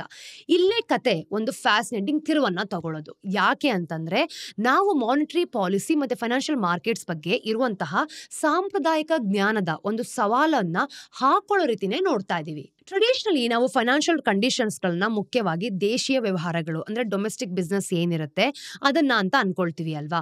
ಈಗ ಫೆಡರಲ್ ರಿಸರ್ವ್ ಇಂಟ್ರೆಸ್ಟ್ ರೇಟ್ಸ್ ನ ಸೆಟ್ ಮಾಡುತ್ತೆ, ಮತ್ತೆ ಅದು ಮುಖ್ಯವಾಗಿ US ಫೈನಾನ್ಷಿಯಲ್ ಕಂಡೀಷನ್ಸ್ ನ ಅಫೆಕ್ಟ್ ಮಾಡುತ್ತೆ. ಈಗ ಯುರೋಪಿಯನ್ ಸೆಂಟ್ರಲ್ ಬ್ಯಾಂಕ್ ಪಾಲಿಸಿನ ನೋಡಿದಾಗ ಅದು ಕೂಡ ಇದೇ ರೀತಿ ಮಾಡುತ್ತೆ, ಮತ್ತೆ ಅದು ಮುಖ್ಯವಾಗಿ ಯುರೋಪಿಯನ್ ಮಾರ್ಕೆಟ್ಸ್ ಮೇಲೆ ಅಫೆಕ್ಟ್ ಮಾಡುತ್ತೆ. ಸುಲಭ ಅಲ್ವಾ? ಆದ್ರೆ ಈ ಹೊಸ ಒಂದು ಗ್ಲೋಬಲಿ ಇಂಟರ್ ಕನೆಕ್ಟೆಡ್ ಸಿಸ್ಟಮ್ ಆ ಲಾಜಿಕ್ ನ ತಲೆ ಕೆಳಗಾಗ್ಸಿದೆ ನೋಡಿ. BIS ರಿಸರ್ಚ್ ಒಂದು ರಿಮಾರ್ಕಬಲ್ ವಿಷಯವನ್ನ ತೋರಿಸುತ್ತೆ. ಫೈನಾನ್ಷಿಯಲ್ ಕಂಡೀಷನ್ಸ್ ಈಗ ಹಿಂದಿಗೆಂದಿಂದಲೂ ಕೂಡ ಹೆಚ್ಚು ಬಲವಾಗಿ ಅಂದ್ರೆ ಗಡಿಗಳ ಆಚೆ ಟ್ರಾನ್ಸ್ಮಿಟ್ ಆಗ್ತದೆ ಅಂತ. ಮತ್ತೆ ಈ ಟ್ರಾನ್ಸ್ಮಿಷನ್ ಈಗ ಕೇವಲ US ನಿಂದ ಹೊರಗಷ್ಟೇ ಅಲ್ಲ, ಮಲ್ಟಿಪಲ್ ಡೈರೆಕ್ಷನ್ಸ್ ಅಲ್ಲಿ ಹರಿತಾ ಇದೆ. ನಾನು ಇದರ ಅರ್ಥ ಏನು ಅಂತ ಹೇಳ್ತೀನಿ. ಸರಿ, ಹಿಂದೆ ನಾವು ನೋಡಿದಾಗ ಫೆಡರಲ್ ರಿಸರ್ವ್ ಸೀನಿದ್ರೆ ಪ್ರಪಂಚದ ಉಳಿದ ಭಾಗಕ್ಕೆ ನೆಗಡಿ ಹಿಡ್ತಿತ್ತು ಅಂತ ಇಲ್ಲಿ ಗೊತ್ತಾಗೋದು. ಈಗ US ಮಾನಿಟರಿ ಪಾಲಿಸಿನ ನಾವು ನೋಡಿದಾಗ ಈ ಒಂದು ಗ್ಲೋಬಲಿ ಹಣಕಾಸು ಸ್ಥಿತಿಗಳ ಒಂದು ಪ್ರಮುಖ ಚಲನೆ ಆಗಿರ್ತಿತ್ತು ಅಲ್ವಾ. ಆದ್ರೆ ಈಗ US ಫೈನಾನ್ಷಿಯಲ್ ಕಂಡೀಷನ್ಸ್ ಕೂಡ ಬೇರೆ ಒಂದು ಅಡ್ವಾನ್ಸ್ಡ್ ಎಕನಾಮೀಸ್ ಗಳಲ್ಲಿನ ಒಂದು ಬೆಳವಣಿಗೆಗಳಿಗಿಂತ ಹೆಚ್ಚು ಹೆಚ್ಚು ಅಫೆಕ್ಟ್ ಆಗ್ತಿದೆ ಅಂತ. ಇದು ಒಂದು 2 ವೇ ಸ್ಟ್ರೀ ಆಗಿದೆ, ಅಥವಾ ಎಲ್ಲಾ ದಿಕ್ಕುಗಳಲ್ಲೂ ಕೂಡ ಟ್ರಾಫಿಕ್ ಹರಿಯುವಂತಹ ಮಲ್ಟಿ ಲೇನ್ ಹೈವೇ ಆಗಿದೆ. ಈಗ ರಿಪೋರ್ಟ್ ನಿಂದ ನಿಮ್ಗೊಂದು ಎಕ್ಸಾಂಪಲ್ ಕೊಡ್ತೀನಿ ನೋಡಿ. ಆಗಸ್ಟ್ 2024ರಲ್ಲಿ ಹೆಡ್ಲೈನ್ ಮಾಡಿದ್ದ ಎನ್ ಕ್ಯಾರಿ ಟ್ರೇಡ್ ನೆನ್ಪಿದ್ಯಾ? ಜಪಾನೀಸ್ ಇನ್ವೆಸ್ಟರ್ಸ್ ಅವರು ಈಗ ಎನ್ ನಲ್ಲಿ ಕಡಿಮೆ ಬಡ್ಡಿಗೆ ಸಾಲ ಮಾಡಿಕೊಂಡು ಬೇರೆ ಕಡೆ ಹೈಯರ್ ಈಲ್ಡಿಂಗ್ ಅಸೆಟ್ಸ್ ಗಳಲ್ಲಿ ಇನ್ವೆಸ್ಟ್ ಮಾಡ್ತಿದ್ರು. ಆ ಟ್ರೇಡ್ ಇದ್ದಕ್ಕಿದ್ದ ಹಾಗೆ ಅನ್ವಿಂಡ್ ಆದಾಗ ಅದು ಕೇವಲ ಜಪಾನೀಸ್ ಮಾರ್ಕೆಟ್ಸ್ ಮೇಲೆ ಎಫೆಕ್ಟ್ ಮಾಡಲಿಲ್ಲ. ಅದು ಒಂದು ಫೈನಾನ್ಷಿಯಲ್ ಸ್ಟ್ರೆಸ್ ಏನಿತ್ತು ನೇರವಾಗಿ ಅಮೇರಿಕಾಗೆ ಟ್ರಾನ್ಸ್ಮಿಟ್ ಮಾಡ್ತು. ಈ ವ್ಯವಸ್ಥೆಗಳು ಎಷ್ಟೊಂದು ಒಂದಕ್ಕೊಂದು ಬೆಸೆದುಕೊಂಡಿದೆ ಅನ್ನೋದನ್ನ ಅದು ಕ್ಲಿಯರ್ ಆಗಿ ತೋರಿಸ್ಕೊಡ್ತು. ಮತ್ತೆ ಇಲ್ಲಿದೆ ನೋಡಿ ಇನ್ನೊಂದು ಸ್ಟ್ರೈಕಿಂಗ್ ಫೈಂಡಿಂಗ್. ಈಗ BIS ರಿಸರ್ಚ್ ಪ್ರಕಾರ ಇತ್ತೀಚಿನ ವರ್ಷಗಳಲ್ಲಿ ಗವರ್ಮೆಂಟ್ ಬಾಂಡ್ ಈಲ್ಡ್ಸ್ ಮತ್ತೆ ಕಾರ್ಪೊರೇಟ್ ಸ್ಪ್ರೆಡ್ ಗಳ ಅಂದ್ರೆ ಈ ಒಂದು ದೇಶಗಳ ನಡುವಿನ ಸಹಚಲನೆ ನೋಡಿದಾಗ ಗಣನೀಯವಾಗಿ ಹೆಚ್ಚಾಗ್ತಿದೆ. ನಮ್ಮ ಫೈನಾನ್ಷಿಯಲ್ ಒಂದು ಮಾರ್ಕೆಟ್ ಈ ಒಂದು ಕನೆಕ್ಟೆಡ್ನೆಸ್ ಏನಿರುತ್ತೆ ಇದನ್ನ ಮೆಜರ್ ನೋಡಿದಾಗ ಬೇಸಿಕಲಿ ಒಂದು ಮಾರುಕಟ್ಟೆಯ ಚಲನೆಗಳಲ್ಲಿ ಎಷ್ಟು ಭಾಗ ದೇಶೀಯ ಕಾರಣಗಳ ಬದಲು ದೇಶಗಳ ನಡುವಿನ ಒಂದು ಟ್ರಾನ್ಸ್ಮಿಷನ್ ಇಂದ ಆಗಿದೆ ಅಂತ ಅಳಿಯೋದು ಗೊತ್ತಾಗುತ್ತೆ. ಇನ್ನು ಪ್ಯಾಂಡಮಿಕ್ ಸಮಯದಲ್ಲಿ 60% ಗಿಂತ ಹೆಚ್ಚು ರಿಸ್ಕ್ ಫ್ಯಾಕ್ಟರ್ ವೇರಿಯಬಿಲಿಟಿ ಏನಿದೆ ಅದು ಗ್ಲೋಬಲ್ ಕನೆಕ್ಟೆಡ್ನೆಸ್ ಇಂದ ವಿವರಿಸಬಹುದಾಗಿತ್ತು. ಅಂದ್ರೆ ಗ್ರೇಟ್ ಫೈನಾನ್ಷಿಯಲ್ ಕ್ರೈಸಿಸ್ ಸಮಯದಲ್ಲಿ ಇದು 50% ಗಿಂತ ಕಡಿಮೆ ಇತ್ತು. ಇನ್ನು ಫ್ಯಾಸಿನೇಟಿಂಗ್ ಅಂದ್ರೆ ಏನ್ ಗೊತ್ತಾ, ಫಾರಿನ್ ಪ್ರೈವೇಟ್ ಸೆಕ್ಟರ್ ಇನ್ವೆಸ್ಟರ್ಸ್ ಮುಖ್ಯವಾಗಿ ಈ ಒಂದು ನಾನ್ ಬ್ಯಾಂಕ್ ಇನ್ಸ್ಟಿಟ್ಯೂಷನ್ಸ್ ಮೇಲೆ ಇನ್ವೆಸ್ಟ್ ಮಾಡಕ್ಕೆ ಇಷ್ಟಪಡ್ತಾರೆ. ಈಗ US ಟ್ರೆಜರೀಸ್ ಗಳನ್ನ ನಾವು ನೋಡಿದಾಗ ಎಲ್ಲಾ ಒಂದು ಫಾರಿನ್ ಹೋಲ್ಡಿಂಗ್ಸ್ ಗಳ ಅರ್ಧಕ್ಕಿಂತ ಹೆಚ್ಚು ಹೊಂದ್ಕೊಂಡಿದ್ದಾರೆ ಅಂತ ಗೊತ್ತಾಗುತ್ತೆ. ಇದ್ರ ಬಗ್ಗೆ ಒಂದ್ಸಲ ಯೋಚನೆ ಮಾಡಿ. ಪ್ರಪಂಚದ ಅತಿ ಮುಖ್ಯವಾದ ಬಾಂಡ್ ಮಾರ್ಕೆಟ್ ಹೆಚ್ಚಾಗಿ ಕೇವಲ ಫಾರಿನ್ ಗವರ್ಮೆಂಟ್ಸ್ ಗಳ ಅಂದ್ರೆ ಕೈಯಲ್ಲಷ್ಟೇ ಅಲ್ಲ, ಇದು ಒಂದು ಗ್ಲೋಬಲ್ ಅಸೆಟ್ ಮ್ಯಾನೇಜರ್ಸ್ ಗಳ ಕೈಯಲ್ಲೂ ಇದೆ. ಆದ್ರೆ ಮಾರ್ಕೆಟ್ಸ್ ಯಾವ ಕಡೆಗೆ ಸಾಗ್ತಿದೆ ಅಂತ ಅರ್ಥ ಮಾಡ್ಕೊಳ್ಳೋದಕ್ಕೆ ಟ್ರೈ ಮಾಡ್ತಿರೋ ಯಾರಿಗೇ ಆಗ್ಲಿ ನಿಜವಾಗ್ಲೂ ಮುಖ್ಯವಾದದ್ದು ಇಲ್ಲಿದೆ ನೋಡಿ. ಈ ಒಂದು ಇಂಟರ್ ಕನೆಕ್ಟೆಡ್ನೆಸ್ ಇಂದಾಗಿ ಡೊಮೆಸ್ಟಿಕ್ ಮಾನಿಟರಿ ಪಾಲಿಸಿ ಹೆಚ್ಚು ಕಾಂಪ್ಲೆಕ್ಸ್ ಆಗಿದೆ, ಆದ್ರೆ ಅದು ಶಕ್ತಿಹೀನ ಆಗಿಲ್ಲ. ಅಂದ್ರೆ ರಿಸರ್ಚ್ ತೋರಿಸಿರೋ ಪ್ರಕಾರ ಎಕ್ಸ್ಟರ್ನಲ್ ಫ್ಯಾಕ್ಟರ್ಸ್ ಈಗ ಫೈನಾನ್ಷಿಯಲ್ ಕಂಡೀಷನ್ಸ್ ಮೇಲೆ ಸಿಗ್ನಿಫಿಕೆಂಟ್ ಆಗಿ ಎಫೆಕ್ಟ್ ಬೀರಿದ್ರೂ ಸಹ ಡೊಮೆಸ್ಟಿಕ್ ಮಾನಿಟರಿ ಪಾಲಿಸಿ ಇನ್ನೂ ಒಂದು ಸ್ಟ್ರಾಂಗ್ ಇನ್ಫ್ಲುಯೆನ್ಸ್ ಅನ್ನ ಉಳಿಸ್ಕೊಂಡಿದೆ, ವಿಶೇಷವಾಗಿ ಗವರ್ಮೆಂಟ್ ಬಾಂಡ್ ಈಲ್ಡ್ಸ್ ಕರ್ವ್ಸ್ ಮೇಲೆ. ಇನ್ನು ಪ್ರಾಕ್ಟಿಕಲ್ ಟರ್ಮ್ಸ್ ಅಲ್ಲಿ ಇದರರ್ಥ ಕೇಂದ್ರೀಯ ಬ್ಯಾಂಕ್ಗಳು ಇನ್ನೂ ತಮ್ಮ ಒಂದು ದೇಶೀಯ ಫೈನಾನ್ಷಿಯಲ್ ಕಂಡೀಷನ್ಸ್ ಏನಿದೆ ಅಲ್ವಾ ಅದಕ್ಕೆ ಒಂದು ಮಾರ್ಗದರ್ಶನ ಮಾಡ್ಬೋದು ಅಂತ. ಆದ್ರೆ ಅವರು ಈಗ ಗ್ಲೋಬಲಿ ಏನ್ ಆಗ್ತಿದೆ ಅನ್ನೋದ್ರ ಬಗ್ಗೆ ತುಂಬಾ ಎಚ್ಚರಿಕೆಯಿಂದ ಇರಬೇಕಾಗತ್ತೆ ನೋಡಿ. ಅಂದ್ರೆ ಕೇವಲ ಪ್ರತ್ಯೇಕವಾಗಿ ಪಾಲಿಸಿನ ಸೆಟ್ ಮಾಡೋಕ್ಕಾಗಲ್ಲ. ಅವರು ತಮ್ಮ ನಿರ್ಧಾರಗಳು ಏನಿರುತ್ತೆ ಅದನ್ನ ಈ ಒಂದು ಇಂಟರ್ ಕನೆಕ್ಟೆಡ್ ವೆಬ್ ಮೂಲಕ ಹೇಗೆ ಪ್ರತಿನಿಧಿಸುತ್ತೆ ಅನ್ನೋದನ್ನ ತೋರಿಸಬೇಕು. ಹಾಗೆ ಫಾರಿನ್ ಡೆವಲಪ್ಮೆಂಟ್ಸ್ ಮತ್ತೆ ಒಂದು ಡೊಮೆಸ್ಟಿಕ್ ಅಬ್ಜೆಕ್ಟಿವ್ಸ್ ಗಳ ಮೇಲೆ ಹೇಗೆ ಪರಿಣಾಮ ಬೀರ್ಬೋದು ಅಂತ ಅವರು ಕನ್ಸಿಡರ್ ಮಾಡಬೇಕು. ಇದು ಚಾಲೆಂಜಸ್ ಮತ್ತೆ ಆಪರ್ಚುನಿಟೀಸ್ ಎರಡನ್ನೂ ಕೂಡ ಸೃಷ್ಟಿ ಮಾಡುತ್ತೆ. ಒಂದು ಕಡೆ ನಾವು ನೋಡಿದಾಗ ಗ್ಲೋಬಲ್ ಫೋರ್ಸಸ್ ಬೇರೆ ಬೇರೆ ದಿಕ್ಕುಗಳಲ್ಲಿ ಎಳೀತಿರೋ ಒಂದು ಸೆಂಟ್ರಲ್ ಬ್ಯಾಂಕ್ಸ್ಗೆ ತಮ್ಮ ಗುರಿಗಳನ್ನ ಸಾಧಿಸೋದು ಕಷ್ಟವಾಗುತ್ತೆ ಅಂತ ಹೇಳುತ್ತೆ. ಇನ್ನೊಂದು ಕಡೆ ಈ ಒಂದು ಕನೆಕ್ಟಿವಿಟಿಯಿಂದಾಗಿ ಕೋಆರ್ಡಿನೇಟೆಡ್ ಒಂದು ಸೆಂಟ್ರಲ್ ಬ್ಯಾಂಕ್ ಆಕ್ಷನ್ಸ್ ಹಿಂದೆಂದಿಗಿಂತಲೂ ಕೂಡ ಹೆಚ್ಚು ಪವರ್ಫುಲ್ ಆಗಿರ್ಬೋದು ಅನ್ನೋದನ್ನು ತೋರಿಸುತ್ತೆ. ರಿಪೋರ್ಟ್ ಮಾನಿಟರಿ ಒಂದು ಪಾಲಿಸಿ ಎಫೆಕ್ಟಿವ್ನೆಸ್ ನಾವು ನೋಡಿದಾಗ ಇದ್ರ ಬಗ್ಗೆ ಒಂದು ತುಂಬಾ ಇಂಪಾರ್ಟೆಂಟ್ ಆಗಿರೋ ವಿಷಯವನ್ನ ತೋರಿಸುತ್ತೆ ನೋಡಿ. ಅಂದ್ರೆ ಈ ಒಂದು ಗ್ಲೋಬಲ್ ಸ್ಪಿಲ್ ಓವರ್ಸ್ ಹೆಚ್ಚು ಪವರ್ಫುಲ್ ಆಗಿದ್ರು ಕೂಡ ಡೊಮೆಸ್ಟಿಕ್ ಮಾನಿಟರಿ ಪಾಲಿಸಿ ತನ್ನ ಶಕ್ತಿಯನ್ನ ಕಳೆದುಕೊಂಡಿಲ್ಲ. ಇನ್ನು ಸೆಂಟ್ರಲ್ ಬ್ಯಾಂಕ್ಸ್ ಈ ಒಂದು ಪಾಲಿಸಿ ರೇಟ್ಸ್ ಅನ್ನ ಅಡ್ಜಸ್ಟ್ ಮಾಡಿದಾಗ ಅವು ಒಂದು ಡೊಮೆಸ್ಟಿಕ್ ಗೌರ್ಮೆಂಟ್ ಬಾಂಡ್ ಈಲ್ಡ್ಸ್ ಮೇಲೆ ಇನ್ನು ಸಿಗ್ನಿಫಿಕೆಂಟ್ ಆಗಿ ಎಫೆಕ್ಟ್ ಅನ್ನ ಕೊಡುತ್ತೆ. ಹೆಚ್ಚಾಗಿ ವಿದೇಶದಿಂದ ಬರೋ ಒಂದು ಸ್ಪಿಲ್ ಓವರ್ ಎಫೆಕ್ಟ್ಸ್ ಗಳನ್ನ ಮೀರಿಸಿ. ಆದ್ರೆ ಇಲ್ಲೊಂದು ಕ್ಯಾಚ್ ಇದೆ. ಸ್ಟಾಕ್ ತರದ ಒಂದು ರಿಸ್ಕಿ ಅಸೆಟ್ಸ್ ಈಗ ಡೊಮೆಸ್ಟಿಕ್ ಪಾಲಿಸಿಯಿಂದಾಗಿ ಹೆಚ್ಚಾಗಿ ಗ್ಲೋಬಲ್ ಕಂಡೀಷನ್ಸ್ ಗಳಿಂದ ಹೆಚ್ಚು ಪ್ರಭಾವಿತವಾಗಿದೆ. ವಿಶೇಷವಾಗಿ ಎಮರ್ಜಿಂಗ್ ಮಾರ್ಕೆಟ್ಸ್ ಅಲ್ಲಿ ನಾವು ಒಂದು ಗ್ಲೋಬಲ್ ಫೈನಾನ್ಸ್ ಹೇಗೆ ಕೆಲಸ ಮಾಡ್ತೀವಿ ಅನ್ನೋದರ ಒಂದು ಮೂಲಭೂತ ಪರಿವರ್ತನೆ ಅಂತ ಅವ್ರು ಬರ್ತಿರೋದು. ಹೆಚ್ಚಾಗಿ ನಾವು ನೋಡಿದಾಗ ಇಂಡಿವಿಜುವಲಿ ಅಂದ್ರೆ ನ್ಯಾಷನಲ್ ಫೈನಾನ್ಷಿಯಲ್ ಸಿಸ್ಟಮ್ಸ್ ಗಳ ಹಳೆ ಮಾಡೆಲ್ ಹೋಗಿ ಸೊಫಿಸ್ಟಿಕೇಟೆಡ್ ಹೆಡ್ಜಿಂಗ್ ಸ್ಟ್ರಾಟಜೀಸ್ ಬಳಸುವಂತ ಮಾಸಿವ್ ಇನ್ಸ್ಟಿಟ್ಯೂಷನಲ್ ಇನ್ವೆಸ್ಟರ್ಸ್ ಗಳಿಂದ ಚಾಲಿತವಾದ ಒಂದು ಹೈಲಿ ಇಂಟರ್ ಕನೆಕ್ಟೆಡ್ ನೆಟ್ವರ್ಕ್ ಬಂದಿದೆ. ಈಗ ಮುಂದಿನ ಸ್ಟೋರಿಯಲ್ಲಿ ನಮಗೆ ಮೋತಿಲಾಲ್ ಕಡೆಯಿಂದ ಪ್ಲಾಸ್ಟಿಕ್ಸ್ ಮತ್ತೆ ಪೈಪ್ಸ್ ಉದ್ಯಮದ ಬಗ್ಗೆ ಒಂದು ರಿಪೋರ್ಟ್ ಸಿಕ್ತು. ಅದ್ರ ಬಗ್ಗೆ ನಾನಿವತ್ತು ನಿಮಗೆ ಸ್ಟೆಪ್ ಬೈ ಸ್ಟೆಪ್ ತಿಳಿಸ್ತಾ ಹೋಗ್ತೀನಿ. ಈಗ ನಿಜವಾಗ್ಲೂ ಈ ಒಂದು ಉದ್ಯಮವನ್ನ ಎಂದಿಗೂ ಕೂಡ ನಾವು ಕವರ್ ಮಾಡಿಲ್ಲ ಆಗಿರೋದ್ರಿಂದ ಇವತ್ತು ನೋಡೋದಕ್ಕೆ ಒಳ್ಳೆ ಸಮಯ ಅಂತ ಅನ್ಕೊಳ್ಳಿ. ನೋಡಿ, ಇದು ಭಾರತದ ಹಲವು ವಲಯಗಳ ಹಾಗೇನೆ ಅಂದ್ರೆ ಒಂದು ಅಸಂಘಟಿತ ಅನ್ಆರ್ಗನೈಸ್ಡ್ ಅಂತ ಹೇಳ್ಬೋದು. ಹೈಪರ್ ಲೋಕಲ್ ಸೆಟಪ್ ನಿಂದ ಹೆಚ್ಚು ಬ್ರ್ಯಾಂಡ್ ಚಾಲಿತ ಅಂತ ಗೊತ್ತಾಗುತ್ತೆ. ಇನ್ನು ಫಾರ್ಮಲ್ ಮತ್ತೆ ಒಂದು ಗುಣಮಟ್ಟ ಚಾಲಿತ ಇರುವಂತಹ ವ್ಯವಸ್ಥೆ ಅಂತ ಕೂಡ ಇದೆ. ಇದು ಮನೆಗಳನ್ನ ಕಟ್ಟೋ ರೀತಿ, ನಿಮ್ಮ ಒಂದು ಟ್ಯಾಪ್ಗೆ ನೀರ್ ಬರೋ ರೀತಿ, ಇನ್ನು ಹೊಲಗಳಿಗೆ ನೀರಾವರಿ ಆಗೋ ರೀತಿ, ಮತ್ತೆ ನಗರಗಳನ್ನ ನಾವು ನೋಡಿದಾಗ ಒಂದು ಸೀವೇಜ್ ಸಿಸ್ಟಮ್ ಏನಿದೆ ಅದನ್ನ ಹಾಕೋ ರೀತಿಯಲ್ಲೇ ಬದಲಾಯಿಸುತ್ತೆ. ಈ ಪರಿವರ್ತನೆಯ ಒಂದು ಹೃದಯ ಭಾಗದಲ್ಲಿರೋದು ಆಶ್ಚರ್ಯಕರವಾಗಿ ತುಂಬಾ ಸಂಕೀರ್ಣವಾದ ಒಂದು ಪೂರೈಕೆ ಸರಪಳಿ ಅಂತ. ಇದು ಎರಡು ಅಂದ್ರೆ ರಾ ಮೆಟೀರಿಯಲ್ಸ್ ಇಂದ ಶುರುವಾಗುತ್ತೆ, ಉಪ್ಪು ಮತ್ತೆ ಕ್ರೂಡ್ ಆಯಿಲ್. ಪೈಪ್ಸ್ ಅಲ್ಲಿ ಬಳಸೋ ಅತಿ ಸಾಮಾನ್ಯ ಮಟೀರಿಯಲ್ ಅಂತಂದ್ರೆ PVC ಅಥವಾ ಪಾಲಿವಿನೈಲ್ ಕ್ಲೋರೈಡ್ ಅಂತ ಹೇಳ್ತೀವಿ. PVC ಮಾಡೋಕೆ ನಿಮ್ಗೆ ಕ್ಲೋರಿನ್ ಇದು ಉಪ್ಪಿನಿಂದ ಬರುತ್ತೆ, ಮತ್ತೆ ಇಥಿಲೀನ್ ಇದು ಆಯಿಲ್ ನಿಂದ ಬರುತ್ತೆ. ಇವೆರಡೂ ಸಹ ನಮ್ಗೆ ಬೇಕಾಗೋದು. ಇವೆರಡೂ ಕೂಡ ರಿಯಾಕ್ಟ್ ಆದಾಗ ಅವು VCM ಅನ್ನೋದನ್ನ ಫಾರ್ಮ್ ಮಾಡುತ್ತೆ. ಅದನ್ನ ಆಮೇಲೆ ಪಾಲಿಮರೈಸ್ಡ್ ಮಾಡಿಕೊಂಡು PVC ರೆಸಿನ್ ಮಾಡಲಾಗುತ್ತೆ. ಆ ರೆಸಿನ್ ಪ್ಲಾಸ್ಟಿಕ್ ಪೈಪ್ಸ್ಗೆ ಬೇಸ್ ಮೆಟೀರಿಯಲ್ ಆಗುತ್ತೆ. ಕಂಪನಿಗಳು ಈ ಒಂದು ರೆಸಿನ್ ಏನಿರುತ್ತೆ ಅದ್ರ ಮೇಲೆ ಅಡಿಟಿವ್ಸ್ ಏನಿರುತ್ತೆ ಅದನ್ನ ಮಿಕ್ಸ್ ಮಾಡಿಕೊಂಡು ಬಳಸಬಹುದಾದ ಕಾಂಪೌಂಡ್ ಅನ್ನ ಮಾಡ್ಕೊಡ್ತಾರೆ.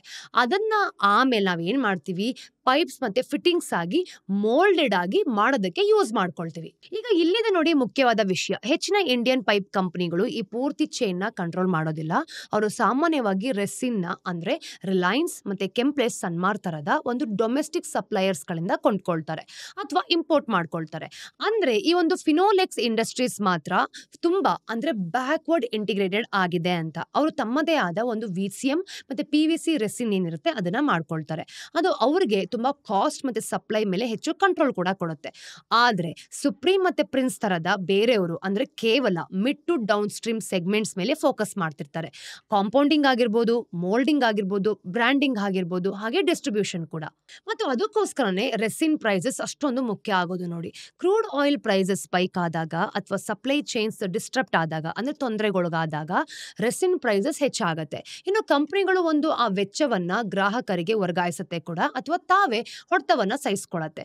ಆದ್ರೆ ಹೆಚ್ಚಾಗಿ ಅದು ಒಂದು ಲ್ಯಾಗ್ ಇರುತ್ತೆ ಗೊತ್ತಾ. ವಿಶೇಷವಾಗಿ ನಾವು ನೋಡಿದಾಗ ಅಗ್ರಿಕಲ್ಚರ್ ಅಥವಾ ಒಂದು ಇನ್ಫ್ರಾಸ್ಟ್ರಕ್ಚರ್ ಅಲ್ಲಿ ನೀವೇನ್ ಮಾಡ್ತೀರಾ, ತಕ್ಷಣವೇ ಪ್ರೈಸಸ್ ಹೈಕ್ ಏನಿರುತ್ತೆ ಅದನ್ನ ಮಾಡೋಕ್ ಆಗೋದೇ ಇಲ್ಲ. ಆ ಒಂದು ಲ್ಯಾಗ್ ಲಾಭ ಅಂಶವನ್ನ ಹಿಂಡ್ ಹಾಕತ್ತೆ. ಮತ್ತೆ ರೆಸಿನ್ ಪ್ರೈಸಸ್ ಕ್ರಾಶ್ ಆದಾಗ ಎಕ್ಸ್ಪೆನ್ಸಿವ್ ಇನ್ವೆಂಟ್ರಿ ಇಟ್ಕೊಂಡಿರೋ ಕಂಪನಿಗಳಿಗೆ ಹೊಡೆತ ಬೀಳತ್ತೆ. ಹೌದು. ಸೊ ಈ ಉದ್ಯಮದ ಲಾಭದಾಯಕತೆ ಅಂದ್ರೆ ಪ್ರಾಫಿಟಬಿಲಿಟಿ ರೆಸಿನ್ ಪ್ರೈಸ್ ಸೈಕಲ್ಗೆ ನಿಕಟವಾಗಿ ಸಂಬಂಧಪಟ್ಟಿದೆ. ಇಂಡಿಯನ್ ಪ್ಲಾಸ್ಟಿಕ್ ಪೈಪ್ಸ್ ಇಂಡಸ್ಟ್ರಿಯಲ್ಲಿ 4 ಮುಖ್ಯ ಒಂದು ಟೈಪ್ಸ್ ಇರುತ್ತೆ, ಅದು ಡಾಮಿನೇಟ್ ಮಾಡತ್ತೆ ನೋಡಿ. ಅನ್ಪ್ಲಾಸ್ಟಿಸೈಡ್ಸ್ PVC ಅಂದ್ರೆ 64 ಇಂದ 65% ಆಫ್ ಡಿಮ್ಯಾಂಡ್ ಇದೆ. ನೀರಾವರಿ ಆಗಿರ್ಬೋದು, ಕೋಲ್ಡ್ ವಾಟರ್ ಪ್ಲಂಬಿಂಗ್ ಮತ್ತೆ ಡ್ರೈನೇಜ್ಗೆ ಬಳಕೆಯಾಗತ್ತೆ ಕೂಡ. ಇದು ತುಂಬಾ ಕಡಿಮೆ ರೀತಿಯಲ್ಲಿ ಇನ್ಸ್ಟಾಲ್ ಮಾಡೋಕ್ಕೂ ಸಹ ಸುಲಭ. ಹಾಗೆಯೇ ಕೊರೋಷನ್ ರೆಸಿಸ್ಟೆಂಟ್, ಇದರಿಂದ ಇದು ಅಗ್ರಿಕಲ್ಚರ್ ಆಗಿರ್ಬೋದು ಮತ್ತೆ ರೂರಲ್ ಯೂಸ್ಗೆ ಗೋ ಟು ಆಯ್ಕೆ ಆಗಿದೆ ನೋಡಿ. Chlorinated PVC 15 to 16%. ಈ ಒಂದು ಬಿಸಿಯಾದ ನೀರು, ಹಾಟ್ ವಾಟರ್ ಅಂತ ಏನ್ ಹೇಳ್ತೀವಿ, ಅದನ್ನ ಹ್ಯಾಂಡಲ್ ಮಾಡುತ್ತೆ ಮತ್ತೆ ಹೆಚ್ಚು ಕಾಲ ಬಾಳಿಕೆ ಬರುತ್ತೆ. ಇನ್ನು ರೆಸಿಡೆನ್ಷಿಯಲ್ ಆಗಿರ್ಬೋದು ಹಾಗೆ ಕಮರ್ಷಿಯಲ್ ಪ್ಲಂಬಿಂಗ್ ಅಲ್ಲಿ ಬಳಕೆ ಆಗುತ್ತೆ ಕೂಡ. UPVC ಗಿಂತ ತುಂಬಾ ಕಾಸ್ಟ್ಲಿಯರ್ ಆದ್ರೂ ಉತ್ತಮ ಮಾರ್ಜಿನ್ಸ್ ಅನ್ನ ಕೊಡುತ್ತೆ. HDPE 15%. ಅಂಡರ್ ಗ್ರೌಂಡ್ ಡ್ರೈನೇಜ್ ಮತ್ತೆ ಇನ್ಫ್ರಾಸ್ಟ್ರಕ್ಚರ್ ಅಲ್ಲಿ ಬಳಕೆ ಆಗುತ್ತೆ ತುಂಬಾ ಜಾಸ್ತಿಯಾಗಿ. ಇದು ಫ್ಲೆಕ್ಸಿಬಲ್, ಸ್ಟ್ರಾಂಗ್ ಮತ್ತೆ ಲಾಂಗ್ ಲಾಸ್ಟಿಂಗ್ ಕೂಡ. ನಗರಗಳಾಗಿರ್ಬೋದು ಮತ್ತೆ ಪಬ್ಲಿಕ್ ಯುಟಿಲಿಟೀಸ್ಗಳಿಗೆ ಇದು ಐಡಿಯಲ್ ಅಂತ ಹೇಳ್ತೀನಿ. PPR 4 to 5%. ಹೈ ಎಂಡ್ ಅಥವಾ ಇಂಡಸ್ಟ್ರಿಯಲ್ ಸೆಟಪ್ಸ್ ಅಲ್ಲಿ ಹಾಟ್ ಅಂಡ್ ಕೋಲ್ಡ್ ನೀರ್ಗೆ ಅಂದ್ರೆ ಬಿಸಿ ಆಗಿರ್ಬೋದು ಮತ್ತೆ ತಣ್ಣಗಾಗಿರೋ ನೀರ್ಗಳಿಗೆ ಬಳಸುವಂತಹ ಒಂದು ಪ್ರೀಮಿಯಂ ಪೈಪ್ ಇದು. ಡ್ಯೂರೇಬಲ್ ಆದ್ರೂ ಕೂಡ ಸ್ಪೆಷಲೈಸ್ಡ್ ಇನ್ಸ್ಟಾಲೇಷನ್ ಬೇಕೇ ಬೇಕಾಗತ್ತೆ. ಸೊ ಅಡಾಪ್ಟೇಷನ್ ಲಿಮಿಟೆಡ್ ಆಗಿದೆ ಅನ್ನೋದು ಇಲ್ಲಿ ಗೊತ್ತಾಗತ್ತೆ. ಸಾರಾಂಶವಾಗಿ ಹೇಳ್ಬೇಕು ಅಂತಂದ್ರೆ UPVC ವಾಲ್ಯೂಮ್ ಡ್ರೈವ್ ಮಾಡುತ್ತೆ ಕೂಡ, ಅಂದ್ರೆ CPVC ಮಾರ್ಜಿನ್ಸ್ ಡ್ರೈವ್ ಮಾಡುತ್ತೆ. ಇನ್ನು HDPE ಇದನ್ನ ನಾವು ನೋಡಿದಾಗ ಇನ್ಫ್ರಾ ಫೋಕಸ್ಡ್ ಆಗಿದೆ ಅಂತ ಗೊತ್ತಾಗತ್ತೆ. ಮತ್ತೆ PPR ತುಂಬಾ ನೀಶೆ ಆಗಿದೆ. ಹೆಚ್ಚಿನ ಕಂಪನಿಗಳು ಏನ್ ಮಾಡುತ್ತೆ, ಸ್ಕೇಲ್ ಮತ್ತೆ ಪ್ರಾಫಿಟಬಿಲಿಟಿ ಎರಡನ್ನೂ ಕೂಡ ಆಪ್ಟಿಮೈಸ್ ಮಾಡೋಕೆ ಇವನ್ನ ಬ್ಯಾಲೆನ್ಸ್ ಮಾಡೋದಕ್ಕೂ ಸಹ ಟ್ರೈ ಮಾಡುತ್ತೆ. ಅತಿ ದೊಡ್ಡ ಭಾಗ ಅಂತಂದ್ರೆ ಸುಮಾರು 45% ಅಗ್ರಿಕಲ್ಚರ್ ಏನಿದೆ ಅಂದ್ರೆ ಅಲ್ಲಿನ ನೀರಾವರಿಯಿಂದ ಬರುತ್ತೆ. ಇದಕ್ಕೆ ಅಂದ್ರೆ ವ್ಯವಸಾಯಕ್ಕೆ ಬೇಕಾಗಿರುವಂತಹ ನೀರಾವರಿಯಿಂದ. ಇನ್ನು ಇಂಡಿಯನ್ ಫಾರ್ಮ್ಸ್ ಏನ್ ಮಾಡುತ್ತೆ, ಓಪನ್ ಕೆನಲ್ ಈ ಒಂದು ಇರಿಗೇಷನ್ಸ್ ನಿಂದ ಹೆಚ್ಚು ಎಫಿಷಿಯಂಟ್ ಆದ ಈ ಡ್ರಿಪ್ ಏನಿರುತ್ತೆ ಮತ್ತೆ ಸ್ಪ್ರಿಂಕ್ಲರ್ ಸಿಸ್ಟಮ್ ಕಡೆಗೆ ಶಿಫ್ಟ್ ಆಗ್ತಾ ಇದೆ. ಮತ್ತೆ ಆ ಶಿಫ್ಟ್ ಗಳಿಗೆ ಪೈಪ್ಸ್ ಗಳು ಬೇಕೇ ಬೇಕು ಅಲ್ವಾ. ಇನ್ನು ಸೆಕೆಂಡ್ ಲಾರ್ಜೆಸ್ಟ್ ಸೆಗ್ಮೆಂಟ್ ಅಂತ ಅಂದ್ರೆ ರಿಯಲ್ ಎಸ್ಟೇಟ್ ಹಾಗೇನೆ ಪ್ಲಂಬಿಂಗ್. ಇದು ಸುಮಾರು 39% ಭಾಗವನ್ನ ಹೊಂದಿದೆ. ಪ್ರತಿಯೊಂದು ಮನೆ ಆಗಿರ್ಬೋದು, ಬಿಲ್ಡಿಂಗ್ ಮತ್ತೆ ಆಫೀಸ್ಗೆ ಡ್ರೈನೇಜ್ ಸಿಸ್ಟಮ್ ತುಂಬಾನೇ ಇಂಪಾರ್ಟೆಂಟ್. ಹಾಗೇನೆ ಪ್ಲಂಬಿಂಗ್ ಮತ್ತೆ ಹಾಟ್ ಕೋಲ್ಡ್ ವಾಟರ್ ಲೈನ್ಸ್ ಗಳು ಬೇಕೇ ಬೇಕು ಅಲ್ವಾ. ನೋಡಿ, ಅರ್ಬನ್ ಇಂಡಿಯಾ ಬೆಳೆದ ಹಾಗೆ ಈ ಸೆಗ್ಮೆಂಟ್ ಕೂಡ ಬೆಳೀತಾ ಹೋಗುತ್ತೆ. ಸಿವರೇಜ್ ಮತ್ತೆ ಅಂಡರ್ ಗ್ರೌಂಡ್ ಡ್ರೈನ್ಸ್ ತರದ ಒಂದು ಇನ್ಫ್ರಾಸ್ಟ್ರಕ್ಚರ್ ಪ್ರಾಜೆಕ್ಟ್ಸ್ ಇನ್ನೊಂದು 12% ಅನ್ನ ಹೊಂದಿದೆ. ಮತ್ತೆ ಉಳಿದದ್ದು ಮಿಸಲೇನಿಯಸ್ ಯೂಸರ್ಸ್ ನಿಂದ ಬರೋದು. ಇಂಟ್ರೆಸ್ಟಿಂಗ್ ಏನ್ ಗೊತ್ತಾ, ಈ ಹೊಸ ನಿರ್ಮಾಣ ನಿಧಾನ ಆದ್ರೂ ಕೂಡ ಈ ಉದ್ಯಮಕ್ಕೆ ಸ್ಟೆಡಿ ಡಿಮ್ಯಾಂಡ್ ಇರುತ್ತೆ. ಯಾಕೆ ಗೊತ್ತಾ, ಮಾರ್ಕೆಟ್ ನ 30% ಭಾಗ ಏನಿದೆ ಇನ್ನೂ ಕೂಡ ರಿಪ್ಲೇಸ್ಮೆಂಟ್ ಗಳಿಂದಲೇ ನಡೀತಾ ಇರೋದು. ನೋಡಿ, ಹಳೆ GI ಗಾಲ್ವೆನೈಸ್ಡ್ ಐರನ್ ಪೈಪ್ಸ್ ನ ತುಕ್ಕು ಹಿಡಿಯತ್ತೆ ಕೂಡ. ಕೆಲವು ಹಳೆ PVC ಇನ್ಸ್ಟಾಲೇಷನ್ಸ್ ನಾವು ನೋಡಿದಾಗ ಇವು ಕೂಡ ಕಾಲಕ್ರಮೇಣ ಹಾಳಾಗ್ತಾ ಹೋಗುತ್ತೆ. ಸೊ ನೀವು ಹೊಸದಾಗಿ ಏನನ್ನಾದ್ರೂ ಕೂಡ ಬಿಲ್ಡ್ ಮಾಡ್ಲಿ ಅಥವಾ ಮಾಡ್ದಿರ್ಲಿ, ರಿಪೇರ್ಸ್ ಮತ್ತೆ ಅಪ್ಗ್ರೇಡ್ಸ್ ಮತ್ತೆ ವಾಲ್ಯೂಮ್ಸ್ ಹರಿತಾನೆ ಇರುತ್ತೆ. ಇದನ್ನ ಆಗೋ ರೀತಿ ನಾವು ನೋಡ್ಕೊಳ್ಳೇಬೇಕು. ಪ್ಲಾಸ್ಟಿಕ್ ಪೈಪ್ಸ್ ನಲ್ಲಿ ನೋಡಿದಾಗ ಬೆಳವಣಿಗೆಯ ಒಂದು ದೊಡ್ಡ ಭಾಗ ಕೇವಲ ಮನೆಗಳು ಅಥವಾ ಹೊಲನಿಂದ ಬರ್ತಾ ಇಲ್ಲ, ಅದು ಸರ್ಕಾರದಿಂದ ಬರ್ತಾ ಇದೆ. ಕಳೆದ ಕೆಲವು ವರ್ಷಗಳಲ್ಲಿ Indian government millions of metres of ಒಂದು ಪೈಪಿಂಗ್ ಏನಿರುತ್ತೆ ಅದನ್ನ ಬೇಕಾಗಿರುವಂತಹ ಮಾಸಿವ್ ಇನ್ಫ್ರಾಸ್ಟ್ರಕ್ಚರ್ ಅಂದ್ರೆ ಪ್ರೋಗ್ರಾಮ್ಸ್ ನ ಲಾಂಚ್ ಮಾಡಿದೆ. ಅಂದ್ರೆ ಜಲ್ ಜೀವನ್ ಮಿಷನ್ ಆಗಿರ್ಬೋದು. ಉದಾಹರಣೆಯಲ್ಲಿ ನಾವು ನೋಡಿದಾಗ 2028ರ ಹೊತ್ತಿಗೆ ಪ್ರತಿಯೊಂದು ರೂರಲ್ ಹೌಸ್ ಹೋಲ್ಡ್ಸ್ ಅಂದ್ರೆ ಈ ಒಂದು ಹಳ್ಳಿಗಳ ಕುಟುಂಬ ಏನಿರುತ್ತೆ ಅದರ ಒಂದು ಫಂಕ್ಷನಲ್ ಟ್ಯಾಪ್ ವಾಟರ್ಗೆ ಒದಗಿಸಿರೋ ಗುರಿಯನ್ನ ಹೊಂದಿದೆ. ಸದ್ಯಕ್ಕೆ 81% ಮನೆಗಳು ಕವರ್ ಆಗಿದೆ ಅಂತ ಗೊತ್ತಾಗುತ್ತೆ. ಆದ್ರೆ 37 ಮಿಲಿಯನ್ಸ್ಗಿಂತ ಹೆಚ್ಚು ಕುಟುಂಬಗಳಿಗೆ ಇನ್ನೂ ಕೂಡ ಕನೆಕ್ಷನ್ ಕೊಡಬೇಕಾಗಿದೆ. ನೋಡಿ, ಈ ಒಂದು ಕೊನೆಯ ಹಂತನ ನಾವು ನೋಡಿದಾಗ ಇದು ಒಂದೇ ಮುಂದಿನ 2 ರಿಂದ 3 ವರ್ಷಗಳಲ್ಲಿ ದೊಡ್ಡ ಪೈಪ್ ಡಿಮ್ಯಾಂಡ್ ಡ್ರೈವ್ ಅನ್ನ ಮಾಡಬಹುದು. ಆಮೇಲೆ ಇದೆ ನೋಡಿ PMAY. ಇದು 49.5 ಮಿಲಿಯನ್ ಪಕ್ಕ ಮನೆಗಳನ್ನ ಟಾರ್ಗೆಟ್ ಮಾಡೋ ಅಫೋರ್ಡಬಲ್ ಹೌಸಿಂಗ್ ಸ್ಕೀಮ್ ಅನ್ನ ಹೊಂದಿದೆ.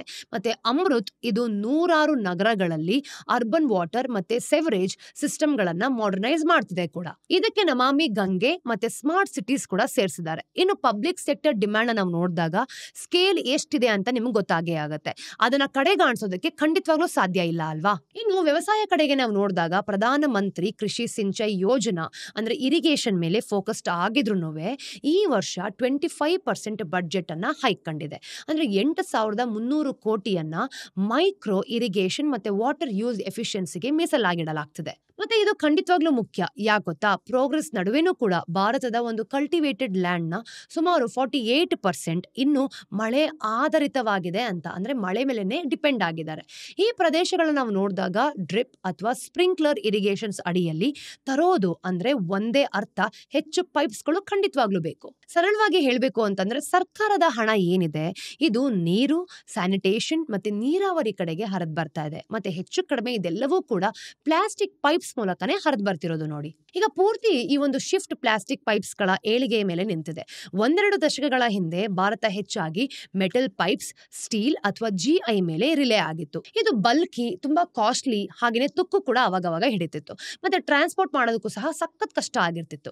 ಆದ್ರೆ ಈಗ ಪ್ಲಾಸ್ಟಿಕ್ ಪೈಪ್ಸ್ ಬಂದಿರೋದ್ರಿಂದ ಎಲ್ಲನೂ ಕೂಡ ಸುಲಭ ಅನ್ಸುತ್ತೆ ನೋಡಿ. ಪ್ಲಾಸ್ಟಿಕ್ ಪೈಪ್ಸ್ ಅಂತ ಬಂದಾಗ PVC, CPVC, HDPE ಅದೆಲ್ಲವೂ ಕೂಡ ಬದಲಾಯಿಸಿರೋದು ಸತ್ಯ ನೋಡಿ. ಈ ಒಂದು ಪ್ಲಾಸ್ಟಿಕ್ ಪೈಪ್ಸ್ ಗಳು ಏನಿದೆ ಇದು ತುಂಬಾ ಕಡಿಮೆ ರೇಟಲ್ಲಿ ಇರುತ್ತೆ, ಹಾಗೆ ಲೈಟರ್ ಕೂಡ, ಹಾಗೆ ಹೆಚ್ಚು ಕಾಲ ಬಾಳಿಕೆನೂ ಬರುತ್ತೆ, ಇನ್ನು ಕರೋಡ್ ಆಗಿರೋದಿಲ್ಲ. ಇನ್ಫ್ರಾಸ್ಟ್ರಕ್ಚರ್ ತುಂಬಾ ಫಾಸ್ಟ್ ಆಗಿ ಹಾಗೂ ಅಫೋರ್ಡಬಲ್ ಆಗಿ ಬೆಳೆಯಬೇಕಾದ ನಮ್ಮ ಭಾರತದ ತರ ದೇಶಕ್ಕೆ ಈ ಒಂದು ಶಿಫ್ಟ್ ತುಂಬಾ ಮಾಸಿವ್ ಆಗಿದೆ ಅಂತ ಹೇಳಿದ್ರೆ ತಪ್ಪಾಗಲ್ಲ. ನಿಮ್ಗೆ ಸ್ಕೇಲ್ ನ ಒಂದು ಐಡಿಯಾ ಕೊಡೋದಾದ್ರೆ ಈ ಒಂದು ಕೋರ್ ಪ್ಲಾಸ್ಟಿಕ್ ಪೈಪ್ಸ್ ಮಾರ್ಕೆಟ್ ಈಗಾಗಲೇ FY24 ಹೊತ್ತಿಗೆ 54,000 crores ಗಿಂತ ಹೆಚ್ಚು ಮೌಲ್ಯದಾಗಿದೆ ಅಂತ, ಮತ್ತು ಅದು ವರ್ಷಕ್ಕೆ 14% ರೇಟ್ಸ್ ಅಲ್ಲಿ ಬೆಳೆದು FY27 ಹೊತ್ತಿಗೆ 80,000 crores ದಾಟುವಂತಹ ಎಕ್ಸ್ಪೆಕ್ಟೇಷನ್ಸ್ ಕೂಡ ಇದೆ. ಆದ್ರೆ ಅದು ಕೇವಲ ಪೈಪ್ಸ್. ನೀವು ವಾಟರ್ ಟ್ಯಾಂಕ್ಸ್ ಆಗಿರ್ಬೋದು, ಬಾತ್ವೇರ್ ಮತ್ತೆ ಅಡೇಸಿವ್ ಪೇಂಟ್ಸ್, ಹಾಗೆ ಒಂದು ಪ್ಯಾಕೇಜಿಂಗ್ ಫಿಲ್ಮ್ಸ್ ತರ ನಾವು ನೋಡ್ಕೊಳ್ಬಹುದು. ಈ ತರ ಪಕ್ಕದ ಒಂದು ಕ್ಯಾಟಗರೀಸ್ಗಳನ್ನು ಕೂಡ ಸೇರಿಸಿದ್ರೆ ಒಂದು ಟೋಟಲ್ ಅಡ್ರೆಸಬಲ್ ಮಾರ್ಕೆಟ್ ಅನ್ನು ನಾವು ನೋಡಿದಾಗ 2.72 ಅಂದ್ರೆ lakhs crore ಏರತ್ತೆ. ಈಗ ಇಲ್ಲಿದೆ ಈ ಕ್ಷೇತ್ರವನ್ನ ಇನ್ನು ಫ್ಯಾಸಿನೇಟಿಂಗ್ ಮಾಡುವಂತಹ ವಿಷಯ, ಅದನ್ನ ನೋಡ್ಕೊಂಬರೋಣ. ಇದೊಂದು ಕಾಲದಲ್ಲಿ ತುಂಬಾ ಎಕ್ಸ್ಟ್ರೀಮ್ಲಿ ಫ್ರಾಗ್ಮೆಂಟೆಡ್ ಮಾರ್ಕೆಟ್ ಆಗಿತ್ತು, ಅಂದ್ರೆ ನೂರಾರು ಸಣ್ಣ ಲೋಕಲ್ ತಯಾರಕರಿಂದ ಡಾಮಿನೇಟ್ ಆಗಿತ್ತು ಅಂತ. ಈಗ ಈ ಪ್ಲೇಯರ್ಸ್ ಹೆಚ್ಚಾಗಿ ನಾವು ನೋಡಿದಾಗ ಬೇಸಿಕ್ ಅಗ್ರಿಕಲ್ಚರಲ್ ಪೈಪ್ಸ್ ಇಂದ ಮಾಡ್ತಿದ್ರು, ಅಂದ್ರೆ ಲಿಮಿಟೆಡ್ ರೀಜನ್ ಒಳಗಡೆ ಮಾರಾಟ ಮಾಡ್ತಿದ್ರು ಅಂತ. ಬ್ರ್ಯಾಂಡಿಂಗ್ ಅಥವಾ ಪ್ರಾಡಕ್ಟ್ ಒಂದು ಇನೋವೇಷನ್ ಮೇಲೆ ಹೆಚ್ಚು ಫೋಕಸ್ ಮಾಡ್ತಿರ್ಲಿಲ್ಲ, ಇನ್ನು ಲಾಭಾಂಶ ಕೂಡ ಕಡಿಮೆ ಬರ್ತಿತ್ತು, ಮತ್ತೆ ಆಪರೇಷನ್ ಕೂಡ ಇನ್ಫಾರ್ಮಲ್ ಆಗಿತ್ತು. ಆದ್ರೆ ಕಳೆದ 10ರಿಂದ 15 ವರ್ಷಗಳಲ್ಲಿ ಅದು ತುಂಬಾ ಫಾಸ್ಟ್ ಆಗಿ ಬದಲಾವಣೆ ಆಗಿದೆ. ಇವತ್ತು ಆರ್ಗನೈಸ್ಡ್ ಸೆಗ್ಮೆಂಟ್ ನಾವು ನೋಡಿದಾಗ ಈ ಒಂದು ಉದ್ಯಮದ ಸುಮಾರು 70% ಭಾಗವನ್ನ ಹೊಂದಿದೆ. ಇದು ಒಂದು ದಶಕದ ಹಿಂದೆ ಕೇವಲ 50% ಇತ್ತು. ಅಂದ್ರೆ ಟಾಪ್ 5 ಕಂಪನಿಗಳು ಟೋಟಲ್ ಮಾರ್ಕೆಟ್ ನ ಸುಮಾರು 40% ಕಂಟ್ರೋಲ್ ಮಾಡುತ್ತೆ. ಹಾಗೇನೆ ಕಾರಣ ತುಂಬಾ ಸರಳವಾಗಿದೆ ಬಿಡಿ. ದೊಡ್ಡ players, consistent quality, better warranties ಮತ್ತೆ ಹೆಚ್ಚು ವೆರೈಟಿ, ಇದೆಲ್ಲನೂ ಕೂಡ ಒಂದು ಬೆಟರ್ ರೀಚ್ ಅನ್ನ ಆಫರ್ ಮಾಡುತ್ತೆ. ಮತ್ತೆ ದೊಡ್ಡ ಪ್ಲೇಯರ್ಸ್ಗೆ ಇನ್ನೊಂದು ಅನುಕೂಲಕರವಾದ ಅಂಶ ಇದೆ, ಅದೇ ಟ್ರೇಡ್ ಪ್ರೊಟೆಕ್ಷನ್. ಇನ್ನು 2020ರಲ್ಲಿ ಇಂಡಿಯನ್ ಗವರ್ಮೆಂಟ್ ಒಂದು ಆಂಟಿ ಡಂಪಿಂಗ್ ಡ್ಯೂಟಿ ಅಂದನ್ನ ಮೂಲತಃ ನಾವು ನೋಡಿದಾಗ ಪೆನಾಲ್ಟಿ ಟ್ಯಾಕ್ಸ್ ಅಂತ ಗೊತ್ತಾಗತ್ತೆ. ಚೈನಾ ಮತ್ತೆ ಸೌತ್ ಕೊರಿಯಾದಿಂದ ಇಂಪೋರ್ಟ್ ಆಗೋ ಒಂದು CPVC ಕಾಂಪೌಂಡ್ಸ್ ಗಳ ಮೇಲೆ ವಿಧಿಸಿತ್ತು. ಈ ಒಂದು ಕಾಂಪೌಂಡ್ಸ್ ಗಳು ಈ ಒಂದು ಹಾಟ್ ವಾಟರ್ ಪೈಪ್ಸ್ ಮಾಡೋದಕ್ಕೆ ಬಳಸುವಂತಹ ಒಂದು ಕೀ ರಾ ಮೆಟೀರಿಯಲ್ ಅಲ್ವಾ. ಅಂದ್ರೆ ಕಡಿಮೆ ಇಂಪೋರ್ಟ್ಸ್ ಗಳು ಡೊಮೆಸ್ಟಿಕ್ ಮ್ಯಾನುಫ್ಯಾಕ್ಚರ್ಸ್ ನ ಅಂಡರ್ ಕಟ್ ಮಾಡೋದನ್ನ ತಡೆಯೋದು ಇದರ ಒಂದು ಐಡಿಯಾ ಆಗಿತ್ತು. ಆ ಡ್ಯೂಟಿ 5 ವರ್ಷ ಇರಬೇಕಾಗಿತ್ತು ಕೂಡ, ಆದ್ರೆ ಸರ್ಕಾರ ಇತ್ತೀಚೆಗೆ ಅದನ್ನ 2021 ತನಕ ಎಕ್ಸ್ಟೆಂಡ್ ಮಾಡ್ತಾ ಇದೆ. ಈಗ ಭಾರತದ ಹೆಚ್ಚಿನ ಒಂದು ಸಣ್ಣ ಅನ್ಆರ್ಗನೈಸ್ಡ್ ಪ್ಲೇಯರ್ಸ್ ತಮ್ಮದೇ ಆದ ಒಂದು CPVC ಕಾಂಪೌಂಡ್ಸ್ ಮಾಡ್ತಾ ಇಲ್ಲ, ಅವರು ಅದನ್ನ ಏನ್ ಮಾಡ್ತಿದ್ದಾರೆ, ಇಂಪೋರ್ಟ್ ಮಾಡ್ಕೊಳ್ತಿದ್ದಾರೆ. ಸೊ ಈ ಒಂದು ಡ್ಯೂಟಿ ಅವರ ಒಂದು ರಾ ಮೆಟೀರಿಯಲ್ಸ್ ನ ಹೆಚ್ಚು ಎಕ್ಸ್ಪೆನ್ಸಿವ್ ಮಾಡುತ್ತೆ ಕೂಡ. ಇನ್ನು ಆಸ್ಟ್ರಲ್ ಅಥವಾ ಪ್ರಿನ್ಸ್ ಪೈಪ್ ತರದ ದೊಡ್ಡ ಪ್ಲೇಯರ್ಸ್ ನಾವು ನೋಡಿದಾಗ ತಮ್ಮದೇ ಕಾಂಪೌಂಡ್ಸ್ ನ ಮಾಡ್ತಿದ್ದಾರೆ ಅಥವಾ ರಿಲಯಬಲ್ ಲೋಕಲ್ ಟೈಅಪ್ಸ್ ಅನ್ನ ಹೊಂದ್ಕೊಂಡಿದ್ದಾರೆ. ಹಾಗಾಗಿ ಅವ್ರಿಗೆ ಅಷ್ಟೊಂದು ಅಫೆಕ್ಟ್ ಆಗೋದೇ ಇಲ್ಲ. ಅದು ಅವ್ರಿಗೆ ಏನ್ ಮಾಡುತ್ತೆ, ಪ್ರೈಸಿಂಗ್ ಮತ್ತೆ ಮಾರ್ಜಿನ್ ಎಡ್ಜ್ ಸಹ ಕೊಡುತ್ತೆ. ಇನ್ನು PVC ರೆಸಿನ್ ರೆಗ್ಯುಲರ್ ಪೈಪ್ಸ್ಗೆ ಇನ್ನೊಂದು ಕೋರ್ ಇನ್ಪುಟ್ ಇದೆ, ಅಂದ್ರೆ ಇದ್ರ ಮೇಲೂ ಸಹ ಇದೇ ತರದ ಒಂದು ಆಂಟಿ ಡಂಪಿಂಗ್ ಡ್ಯೂಟಿ ಹಾಕೋ ಮಾತುಕತೆ ಇದೆ ಅಂತ. ಹಾಗೇನಾದ್ರೂ ಆದ್ರೆ ಈ ಒಂದು ಇಂಪೋರ್ಟ್ ರಿಲಯಂಟ್ ಪ್ಲೇಯರ್ಸ್ಗೆ ಇನ್ನೂ ದೊಡ್ಡ ಹೊಡೆತ ಖಂಡಿತವಾಗ್ಲೂ ಬೀಳತ್ತೆ. ಸಾರಾಂಶವಾಗಿ ಹೇಳೋದಾದ್ರೆ ಸರ್ಕಾರದ ನೀತಿ ಸದ್ದಿಲ್ಲದೆ ದೊಡ್ಡ ಒಂದು ವೆಲ್ ಇಂಟಿಗ್ರೇಟೆಡ್ ಆದ ಡೊಮೆಸ್ಟಿಕ್ ಬ್ರಾಂಡ್ಸ್ ಗಳ ಪರವಾಗಿ ಒಂದು ಆಟದ ಮೈದಾನವನ್ನ ವಾಲಿಸ್ತಾ ಇದೆ. ಅಂದ್ರೆ ಸಣ್ಣ ಪ್ಲೇಯರ್ಸ್ಗೆ ಕಾಂಪೀಟ್ ಮಾಡೋದು ಹೆಚ್ಚು ಕಷ್ಟಕರ ಹಾಗೂ ತುಂಬಾ ಕಾಸ್ಟ್ಲಿ ಆಗ್ತದೆ ಕೂಡ. ಪೈಪ್ಸ್ ಬಲ್ಕಿ ಮತ್ತೆ ಮೂವ್ ಮಾಡೋದಕ್ಕೆ ಎಕ್ಸ್ಪೆನ್ಸಿವ್ ಆಗ್ತಿರೋದ್ರಿಂದ ಒಂದು ಡಿಮ್ಯಾಂಡ್ ಹಬ್ಸ್ ಹತ್ರ ಮ್ಯಾನುಫ್ಯಾಕ್ಚರಿಂಗ್ ಪ್ಲಾಂಟ್ಸ್ ಹೊಂದಿರೋದು ತುಂಬಾ ಕ್ರೂಷಿಯಲ್ ಅಂತ ಗೊತ್ತಾಗುತ್ತೆ. ಅದಕ್ಕೋಸ್ಕರನೇ ಹೆಚ್ಚಿನ ಒಂದು ಟಾಪ್ ಕಂಪನಿಗಳು ಈಗ ಭಾರತದಾದ್ಯಂತ ಮಲ್ಟಿಪಲ್ ಫ್ಯಾಕ್ಟರೀಸ್ ಗಳನ್ನ ಹೊಂದಿದೆ. ಸುಪ್ರೀಂ ಇಂಡಸ್ಟ್ರೀಸ್ ನಿಂದ ನಾವು ಶುರು ಮಾಡ್ಕೊಂಡ್ರೆ ಅವರು ಈ ವಲಯದ ಅತಿ ಹಳೆಯ, ಅಂದ್ರೆ ಅತಿ ಹೆಚ್ಚು ವೈವಿಧ್ಯಮಯ ಅಂತ ಮತ್ತೆ ಅತಿ ದೊಡ್ಡ ಹೆಸರುಗಳಲ್ಲಿ ಕೂಡ ಒಂದು. ಅವರ ಒಂದು ಪ್ರಾಡಕ್ಟ್ ರೇಂಜ್ ಎಲ್ಲದನ್ನು ಕೂಡ ಕವರ್ ಮಾಡುತ್ತೆ. PVC, CPVC, HDPE, PPR pipes ಮತ್ತೆ ಫಿಟ್ಟಿಂಗ್ಸ್, ವ್ಯಾಲ್ವ್ಸ್, ಟ್ಯಾಂಕ್ಸ್ ಅಷ್ಟೇ ಅಲ್ಲ, ಅಂದ್ರೆ ಪ್ಲಾಸ್ಟಿಕ್ ಫರ್ನಿಚರ್ ಕೂಡ ಇರುತ್ತೆ. ಸುಮಾರು 30 ಮ್ಯಾನುಫ್ಯಾಕ್ಚರಿಂಗ್ ಪ್ಲಾಂಟ್ಸ್ ಮತ್ತೆ ಆಳವಾದ ವಿತರಣಾ ಜಾಲದೊಂದಿಗೆ, ಅಂದ್ರೆ ಒಂದು ಡೀಪ್ ಡಿಸ್ಟ್ರಿಬ್ಯೂಷನ್ ನೆಟ್ವರ್ಕ್ ಅಂತ ಏನ್ ಹೇಳ್ತೀವಿ, ಅವರ ಒಂದು ಮೌಲ್ಯ ಆಗಿರ್ಬೋದು ಮತ್ತೆ ಪ್ರಮಾಣ ಎರಡರಲ್ಲೂ ಕೂಡ ತುಂಬಾ ಉದ್ಯಮವನ್ನೇ ಲೀಡ್ ಮಾಡ್ತಾರೆ. ಇನ್ನು ಆಸ್ಟ್ರಲ್ ಹಾಟ್ ವಾಟರ್ ಸಿಸ್ಟಮ್ ಅಲ್ಲಿ ಬಳಸುವಂತಹ ಪ್ರೀಮಿಯಂ CPVC ಪೈಪ್ಸ್ ಗಳಿಗೆ ಹೆಚ್ಚು ಪ್ರಸಿದ್ಧ. ಅವರು ಈ ವಿಭಾಗದಲ್ಲಿ ಒಂದು ಅರ್ಲಿ ಮೂವರ್ಸ್ ಆಗಿದ್ರು ಕೂಡ ಕ್ವಾಲಿಟಿನ ನಾವು ನೋಡಿದಾಗ ಒಂದು ಸ್ಟ್ರಾಂಗ್ ಬ್ರಾಂಡೆಡ್ ಬಿಲ್ಡ್ ಮಾಡ್ತಿದ್ದಾರೆ ಅಂತ ಗೊತ್ತಾಗುತ್ತೆ. ಮತ್ತೆ ಅಡೇಸಿವ್ ಹಾಗೂ ಈ ಒಂದು ಸೀಲ್ಯಾಂಡ್ಸ್ ಅಂತ ಏನ್ ಹೇಳ್ತೀವಿ ಅದ್ರ ಕಡೆಗೂ ಕೂಡ ಡೈವರ್ಸಿಫೈ ಮಾಡ್ತಿದ್ದಾರೆ. ಇನ್ನು ನಾವಿ ಕ್ಷೇತ್ರಗಳಲ್ಲಿ ಅತಿ ಹೆಚ್ಚು ಲಾಭದಾಯಕ ಆಟಗಾರರನ್ನ ನೋಡಿದಾಗ ಇವರೇ ಅಂತ ಗೊತ್ತಾಗತ್ತೆ. ಮಾರಾಟವಾದ ಪ್ರತಿ ಕಿಲೋಗೆ ಅತಿ ಹೆಚ್ಚು ಲಾಭಾಂಶವನ್ನ ಇವರೇ ಗಳಿಸ್ತಿರೋದು. ಆಮೇಲೆ ಫಿನೋಲೆಕ್ಸ್ ಇಂಡಸ್ಟ್ರೀಸ್ ಇದೆ. ಅಗ್ರಿಕಲ್ಚರ್ ಪೈಪ್ಸ್ ಅಲ್ಲಿ ಒಬ್ಬ ಸ್ಟ್ರಾಂಗ್ ಪ್ಲೇಯರ್. ಅವರನ್ನ ಪ್ರತ್ಯೇಕವಾಗಿಸೋದು ಅವರ ಒಂದು ಬ್ಯಾಕ್ವರ್ಡ್ ಇಂಟಿಗ್ರೇಟೆಡ್ ಮಾಡೆಲ್ ಅಂತ ಹೇಳ್ಬೋದು. ಅವರು ತಮ್ಮದೇ ಆದ ಒಂದು ರೆಸಿನ್ ನ VCM ನಿಂದ ಶುರು ಮಾಡಿಕೊಂಡು ಮ್ಯಾನುಫ್ಯಾಕ್ಚರ್ ಮಾಡ್ತಾರೆ. ಇದು ಅವರಿಗೆ ಕಾಸ್ಟ್ ಕಂಟ್ರೋಲ್ ಮತ್ತೆ ಸಪ್ಲೈ ಸೆಕ್ಯೂರಿಟಿಯಲ್ಲಿ ಒಂದು ಎಡ್ಜ್ ಅನ್ನ ಕೊಡುತ್ತೆ. ಅವರ ಒಂದು ಡಿಸ್ಟ್ರಿಬ್ಯೂಷನ್ ನಾವು ನೋಡಿದಾಗ ರೂರಲ್ ಮತ್ತೆ ಸೆಮಿ ಅರ್ಬನ್ ಭಾರತದಲ್ಲಿ ಆಳವಾಗಿ ಬೇರೂರ್ಬಿಟ್ಟಿದೆ. ಇನ್ನು ಪ್ರಿನ್ಸ್ ಪೈಪ್ಸ್ ಅಂದ್ರೆ ಹೊಸದಾಗಿ ಬಂದವರು, ಆದ್ರೂ ಕೂಡ ವೇಗವಾಗಿ ಬೆಳೀತಾ ಇದ್ದಾರೆ. ಅವರು ಒಂದು ವೈಡ್ ಪ್ರಾಡಕ್ಟ್ ರೇಂಜ್ ಅನ್ನ ಬಿಲ್ಡ್ ಮಾಡ್ಕೊಂಡಿದ್ದಾರೆ ಅಂತ ಹೇಳ್ಬೋದು. ಇನ್ನು CPVC ಕಾಂಪೌಂಡ್ಸ್ ಗಳಿಗಾಗಿ ಗ್ಲೋಬಲ್ ಲೀಡರ್ ಆದ ಈ ಒಂದು ಲಿಬ್ರಿಜೋಲ್ ಜೊತೆ ಟೈ ಅಪ್ ಮಾಡ್ಕೊಂಡಿದ್ದಾರೆ ಕೂಡ. ಮತ್ತೆ ಬ್ರ್ಯಾಂಡಿಂಗ್ ಹಾಗೂ ಪ್ಲಂಬರ್ ಔಟ್ರೀಚ್ ಮೇಲೆ ಈ ಒಂದು ಹೆವಿಯಾಗಿ ಇನ್ವೆಸ್ಟ್ ಮಾಡಿದ್ದಾರೆ ಅಂತ ಹೇಳ್ಬೋದು. ಈ ಕ್ಷೇತ್ರದಲ್ಲಿ ಫಾಸ್ಟ್ ಚಾಲೆಂಜರ್ ಅಂತಂದ್ರೆ ಇವರೇ ನೋಡಿ. ಈ ಪ್ರತಿಯೊಂದು ಕಂಪನಿಯೂ ಕೂಡ ಒಂದು ಸ್ಪೆಷಲ್ ಆದ ಸ್ಥಾನವನ್ನ ಗಳಿಸ್ಕೊಂಡಿದೆ. ಸುಪ್ರೀಂ ವಾಲ್ಯೂಮ್ ಮತ್ತೆ ಡೈವರ್ಸಿಫಿಕೇಶನ್ ಗಳಲ್ಲಿ ಲೀಡ್ ಮಾಡುತ್ತೆ ಅಂತ ಹೇಳಿದ್ರೆ ತಪ್ಪಾಗಲ್ಲ. ಆಸ್ಟ್ರಲ್ CPVC ಮತ್ತೆ ಫಿಟ್ಟಿಂಗ್ಸ್ ನಲ್ಲಿ ಡಾಮಿನೇಟ್ ಮಾಡುತ್ತೆ ಕೂಡ. ಇನ್ನು ಫಿನೋಲೆಕ್ಸ್ ಅಗ್ರಿಕಲ್ಚರ್ ಅಲ್ಲಿ ತುಂಬಾ ಸ್ಟ್ರಾಂಗ್ ಆಗಿದೆ. ಮತ್ತೆ ಪ್ರಿನ್ಸ್ ಪ್ಲಂಬಿಂಗ್ ಹಾಗೂ ಬಾತ್ ವೇರ್ ಕಡೆಗೆ ದಾರಿ ಮಾಡ್ಕೊಳ್ತಿದೆ. ಆದ್ರೆ ಉತ್ತರಿಸಬೇಕಾದ ಇನ್ನೊಂದು ಪ್ರಶ್ನೆ ಇದೆ ಗೊತ್ತಾ? ನಮ್ಮಲ್ಲಿ ಹೆಚ್ಚಿನವರು ಯಾರು ಕೂಡ ಮಾಡೋದಿಲ್ಲ. ಆ ನಿರ್ಧಾರವನ್ನ ಸಾಮಾನ್ಯವಾಗಿ ಪ್ಲಂಬರ್, ಕಾಂಟ್ರಾಕ್ಟರ್ ಅಥವಾ ಆರ್ಕಿಟೆಕ್ಟ್ ಮಾಡ್ತಾರೆ. ಇನ್ನು ಟೆಕ್ನಿಕಲ್ ಸ್ಪೆಕ್ಸ್ ಅಥವಾ ಅರ್ಥ ಮಾಡ್ಕೊಳ್ಳೋ ಹಾಗೆ ಒಂದು ಹ್ಯಾಂಡ್ಸ್ ಆನ್ ಎಕ್ಸ್ಪೀರಿಯನ್ಸ್ ಇರೋ ಮತ್ತೆ ಲೋಕಲ್ ಡೀಲರ್ಸ್ ಜೊತೆ ರಿಲೇಶನ್ಶಿಪ್ಸ್ ಏನಿರುತ್ತೆ ಅದನ್ನ ಮೇಂಟೈನ್ ಮಾಡೋ ಜನ ಅಲ್ವಾ. ಅದಕ್ಕೋಸ್ಕರ ಪೈಪ್ ಕಂಪನಿಗಳು ಒಂದು ಪ್ಲಂಬರ್ ಲಾಯಲ್ಟಿ ಪ್ರೋಗ್ರಾಮ್ಸ್ ಮೇಲೆ ತುಂಬಾನೇ ಫೋಕಸ್ ಮಾಡ್ತವೆ. ಇನ್ನು ಆಸ್ಟ್ರಲ್ ಹತ್ರ ಡೆಡಿಕೇಟೆಡ್ ಲಾಯಲ್ಟಿ ಆಪ್ ಇದೆ. ಇನ್ನು ಪ್ರಿನ್ಸ್ ನ ಉಡಾನ್ ಪ್ರೋಗ್ರಾಮ್ ನಲ್ಲಿ 1.6 lakhsಗೂ ಹೆಚ್ಚು ಪ್ಲಂಬರ್ಸ್ ಎನ್ರೋಲ್ ಆಗಿದ್ದಾರೆ. ಅವ್ರಿಗೆ ಪಾಯಿಂಟ್ಸ್, ಕ್ಯಾಶ್ ಬ್ಯಾಕ್ಸ್ ಮತ್ತೆ ಟ್ರಿಪ್ಸ್ ಕೂಡ ರಿವಾರ್ಡ್ ಆಗಿ ಕೊಡಲಾಗತ್ತೆ. ಇನ್ನು ಐಡಿಯಾ ಸಿಂಪಲ್ ನೋಡಿ, ಪ್ಲಂಬರ್ ನಿಮ್ಮ ಬ್ರ್ಯಾಂಡ್ ನ ನಂಬ್ತಿದ್ದಾರೆ ಅಂತಂದ್ರೆ ಅವರು ಅದನ್ನೇ ಪುಷ್ ಮಾಡ್ತಾರೆ ಅಂತ ಅರ್ಥ. ಒಂದು ಹೈ ಗ್ರೋತ್ ಸೆಕ್ಟರ್, ಅದಕ್ಕೆ ದೀರ್ಘವಾದ ದಾರಿ ಖಂಡಿತವಾಗ್ಲೂ ಇದೆ. ಅಗ್ರಿಕಲ್ಚರ್, ಅರ್ಬನೈಸೇಷನ್ ಮತ್ತೆ ರಿಪ್ಲೇಸ್ಮೆಂಟ್ ಡಿಮ್ಯಾಂಡ್ ನಿಂದ ಅನುಕೂಲಕರವಾದ ಅಂಶಗಳಿದೆ ನೋಡಿ. ಅಂದ್ರೆ ಅನ್ಆರ್ಗನೈಸ್ಡ್ ಟು ಆರ್ಗನೈಸ್ಡ್ ಒಂದು ಶಿಫ್ಟ್ ಆಗಿರೋದು ಅಂತ. ಇದು ವಿಭಿನ್ನ ಕಾರ್ಯತಂತ್ರಗಳೊಂದಿಗೆ ಇರುವಂತಹ ಸ್ಪಷ್ಟವಾದ ಲೀಡರ್ಸ್ ಅಂತ ಗೊತ್ತಾಗುತ್ತೆ. ಅಂದ್ರೆ ಸ್ಟಡಿ ಎಕ್ಸ್ಪಾನ್ಷನ್, ಪ್ರಾಡಕ್ಟ್ ರೇಂಜ್ ಮತ್ತೆ ಡಿಸ್ಟ್ರಿಬ್ಯೂಷನ್ ರೀಚ್ ಎರಡರಲ್ಲೂ ಕೂಡ. ನಾವು ಕಟ್ಟೋ ಪ್ರತಿಯೊಂದು ಹೊಸ ಮನೆ, ಡ್ರಿಪ್ ಇರಿಗೇಷನ್ಗೆ ಬದಲಾಯಿಸೋ ಪ್ರತಿಯೊಂದು ಹೊಲ, ಬದಲಾಯಿಸುವಂತಹ ಪ್ರತಿಯೊಂದು ಹಳೆ ಪೈಪ್, ಅದೆಲ್ಲವೂ ಕೂಡ ಇನ್ನು ಕೆಲವು ಮೀಟರ್ ಪ್ಲಾಸ್ಟಿಕ್ ಪೈಪ್ ಮಾರಾಟವಾದ ಹಾಗೆ. ಅಂದ್ರೆ ಹೆಚ್ಚಾಗಿ ಒಂದು ಕಾಲದಲ್ಲಿ ಫ್ರಾಗ್ಮೆಂಟೆಡ್ ಆಗಿದ್ದಂತಹ ಈ ಉದ್ಯಮವನ್ನ ಒಂದು ಕನ್ಸಾಲಿಡೇಟೆಡ್ ಬ್ರ್ಯಾಂಡ್ ಚಾಲಿತ ಬಿಸ್ನೆಸ್ ಆಗಿ ಬದಲಾಯಿಸ್ತಿರೋ ಕೆಲವು ಫಾರ್ಮಲ್ ಪ್ಲೇಯರ್ಸ್ ಗಳಿಂದ ಬರ್ತಾ ಇದೆ ಅಂತ ಹೇಳಿದ್ರೆ ಖಂಡಿತವಾಗ್ಲೂ ತಪ್ಪಾಗಲ್ಲ. ಸ್ನೇಹಿತರೆ, ಇದಷ್ಟು ಇವತ್ತಿನ ಸ್ಟೋರೀಸ್ ನ ಅಪ್ಡೇಟ್ಸ್, ಟಿಡ್ಬಿಟ್ಸ್ ಏನು ಅಂತ ನೋಡ್ಕೊಂಬರೋಣ. ನಂಬರ್ 1, ಅಪೋಲೋ ಹಾಸ್ಪಿಟಲ್ಸ್ ತಮ್ಮ ಒಂದು ಡಿಜಿಟಲ್ ಹೆಲ್ತ್ ಮತ್ತೆ ಫಾರ್ಮಸಿ ಉದ್ಯಮವನ್ನ ಪ್ರತ್ಯೇಕಿಸುವಂತಹ ಪ್ಲಾನ್ ಮಾಡ್ಕೊಂಡಿದೆ. ಇದರಲ್ಲಿ ಅವರ ಆನ್ಲೈನ್ ಪ್ಲಾಟ್ಫಾರ್ಮ್ ಆದ ಅಪೋಲೋ 24/7 ಮತ್ತೆ ಫಾರ್ಮಸಿ ಡಿಸ್ಟ್ರಿಬ್ಯೂಟರ್ ಆದ ಕೈಮೆಡ್ ಸೇರ್ಕೊಂಡಿದೆ.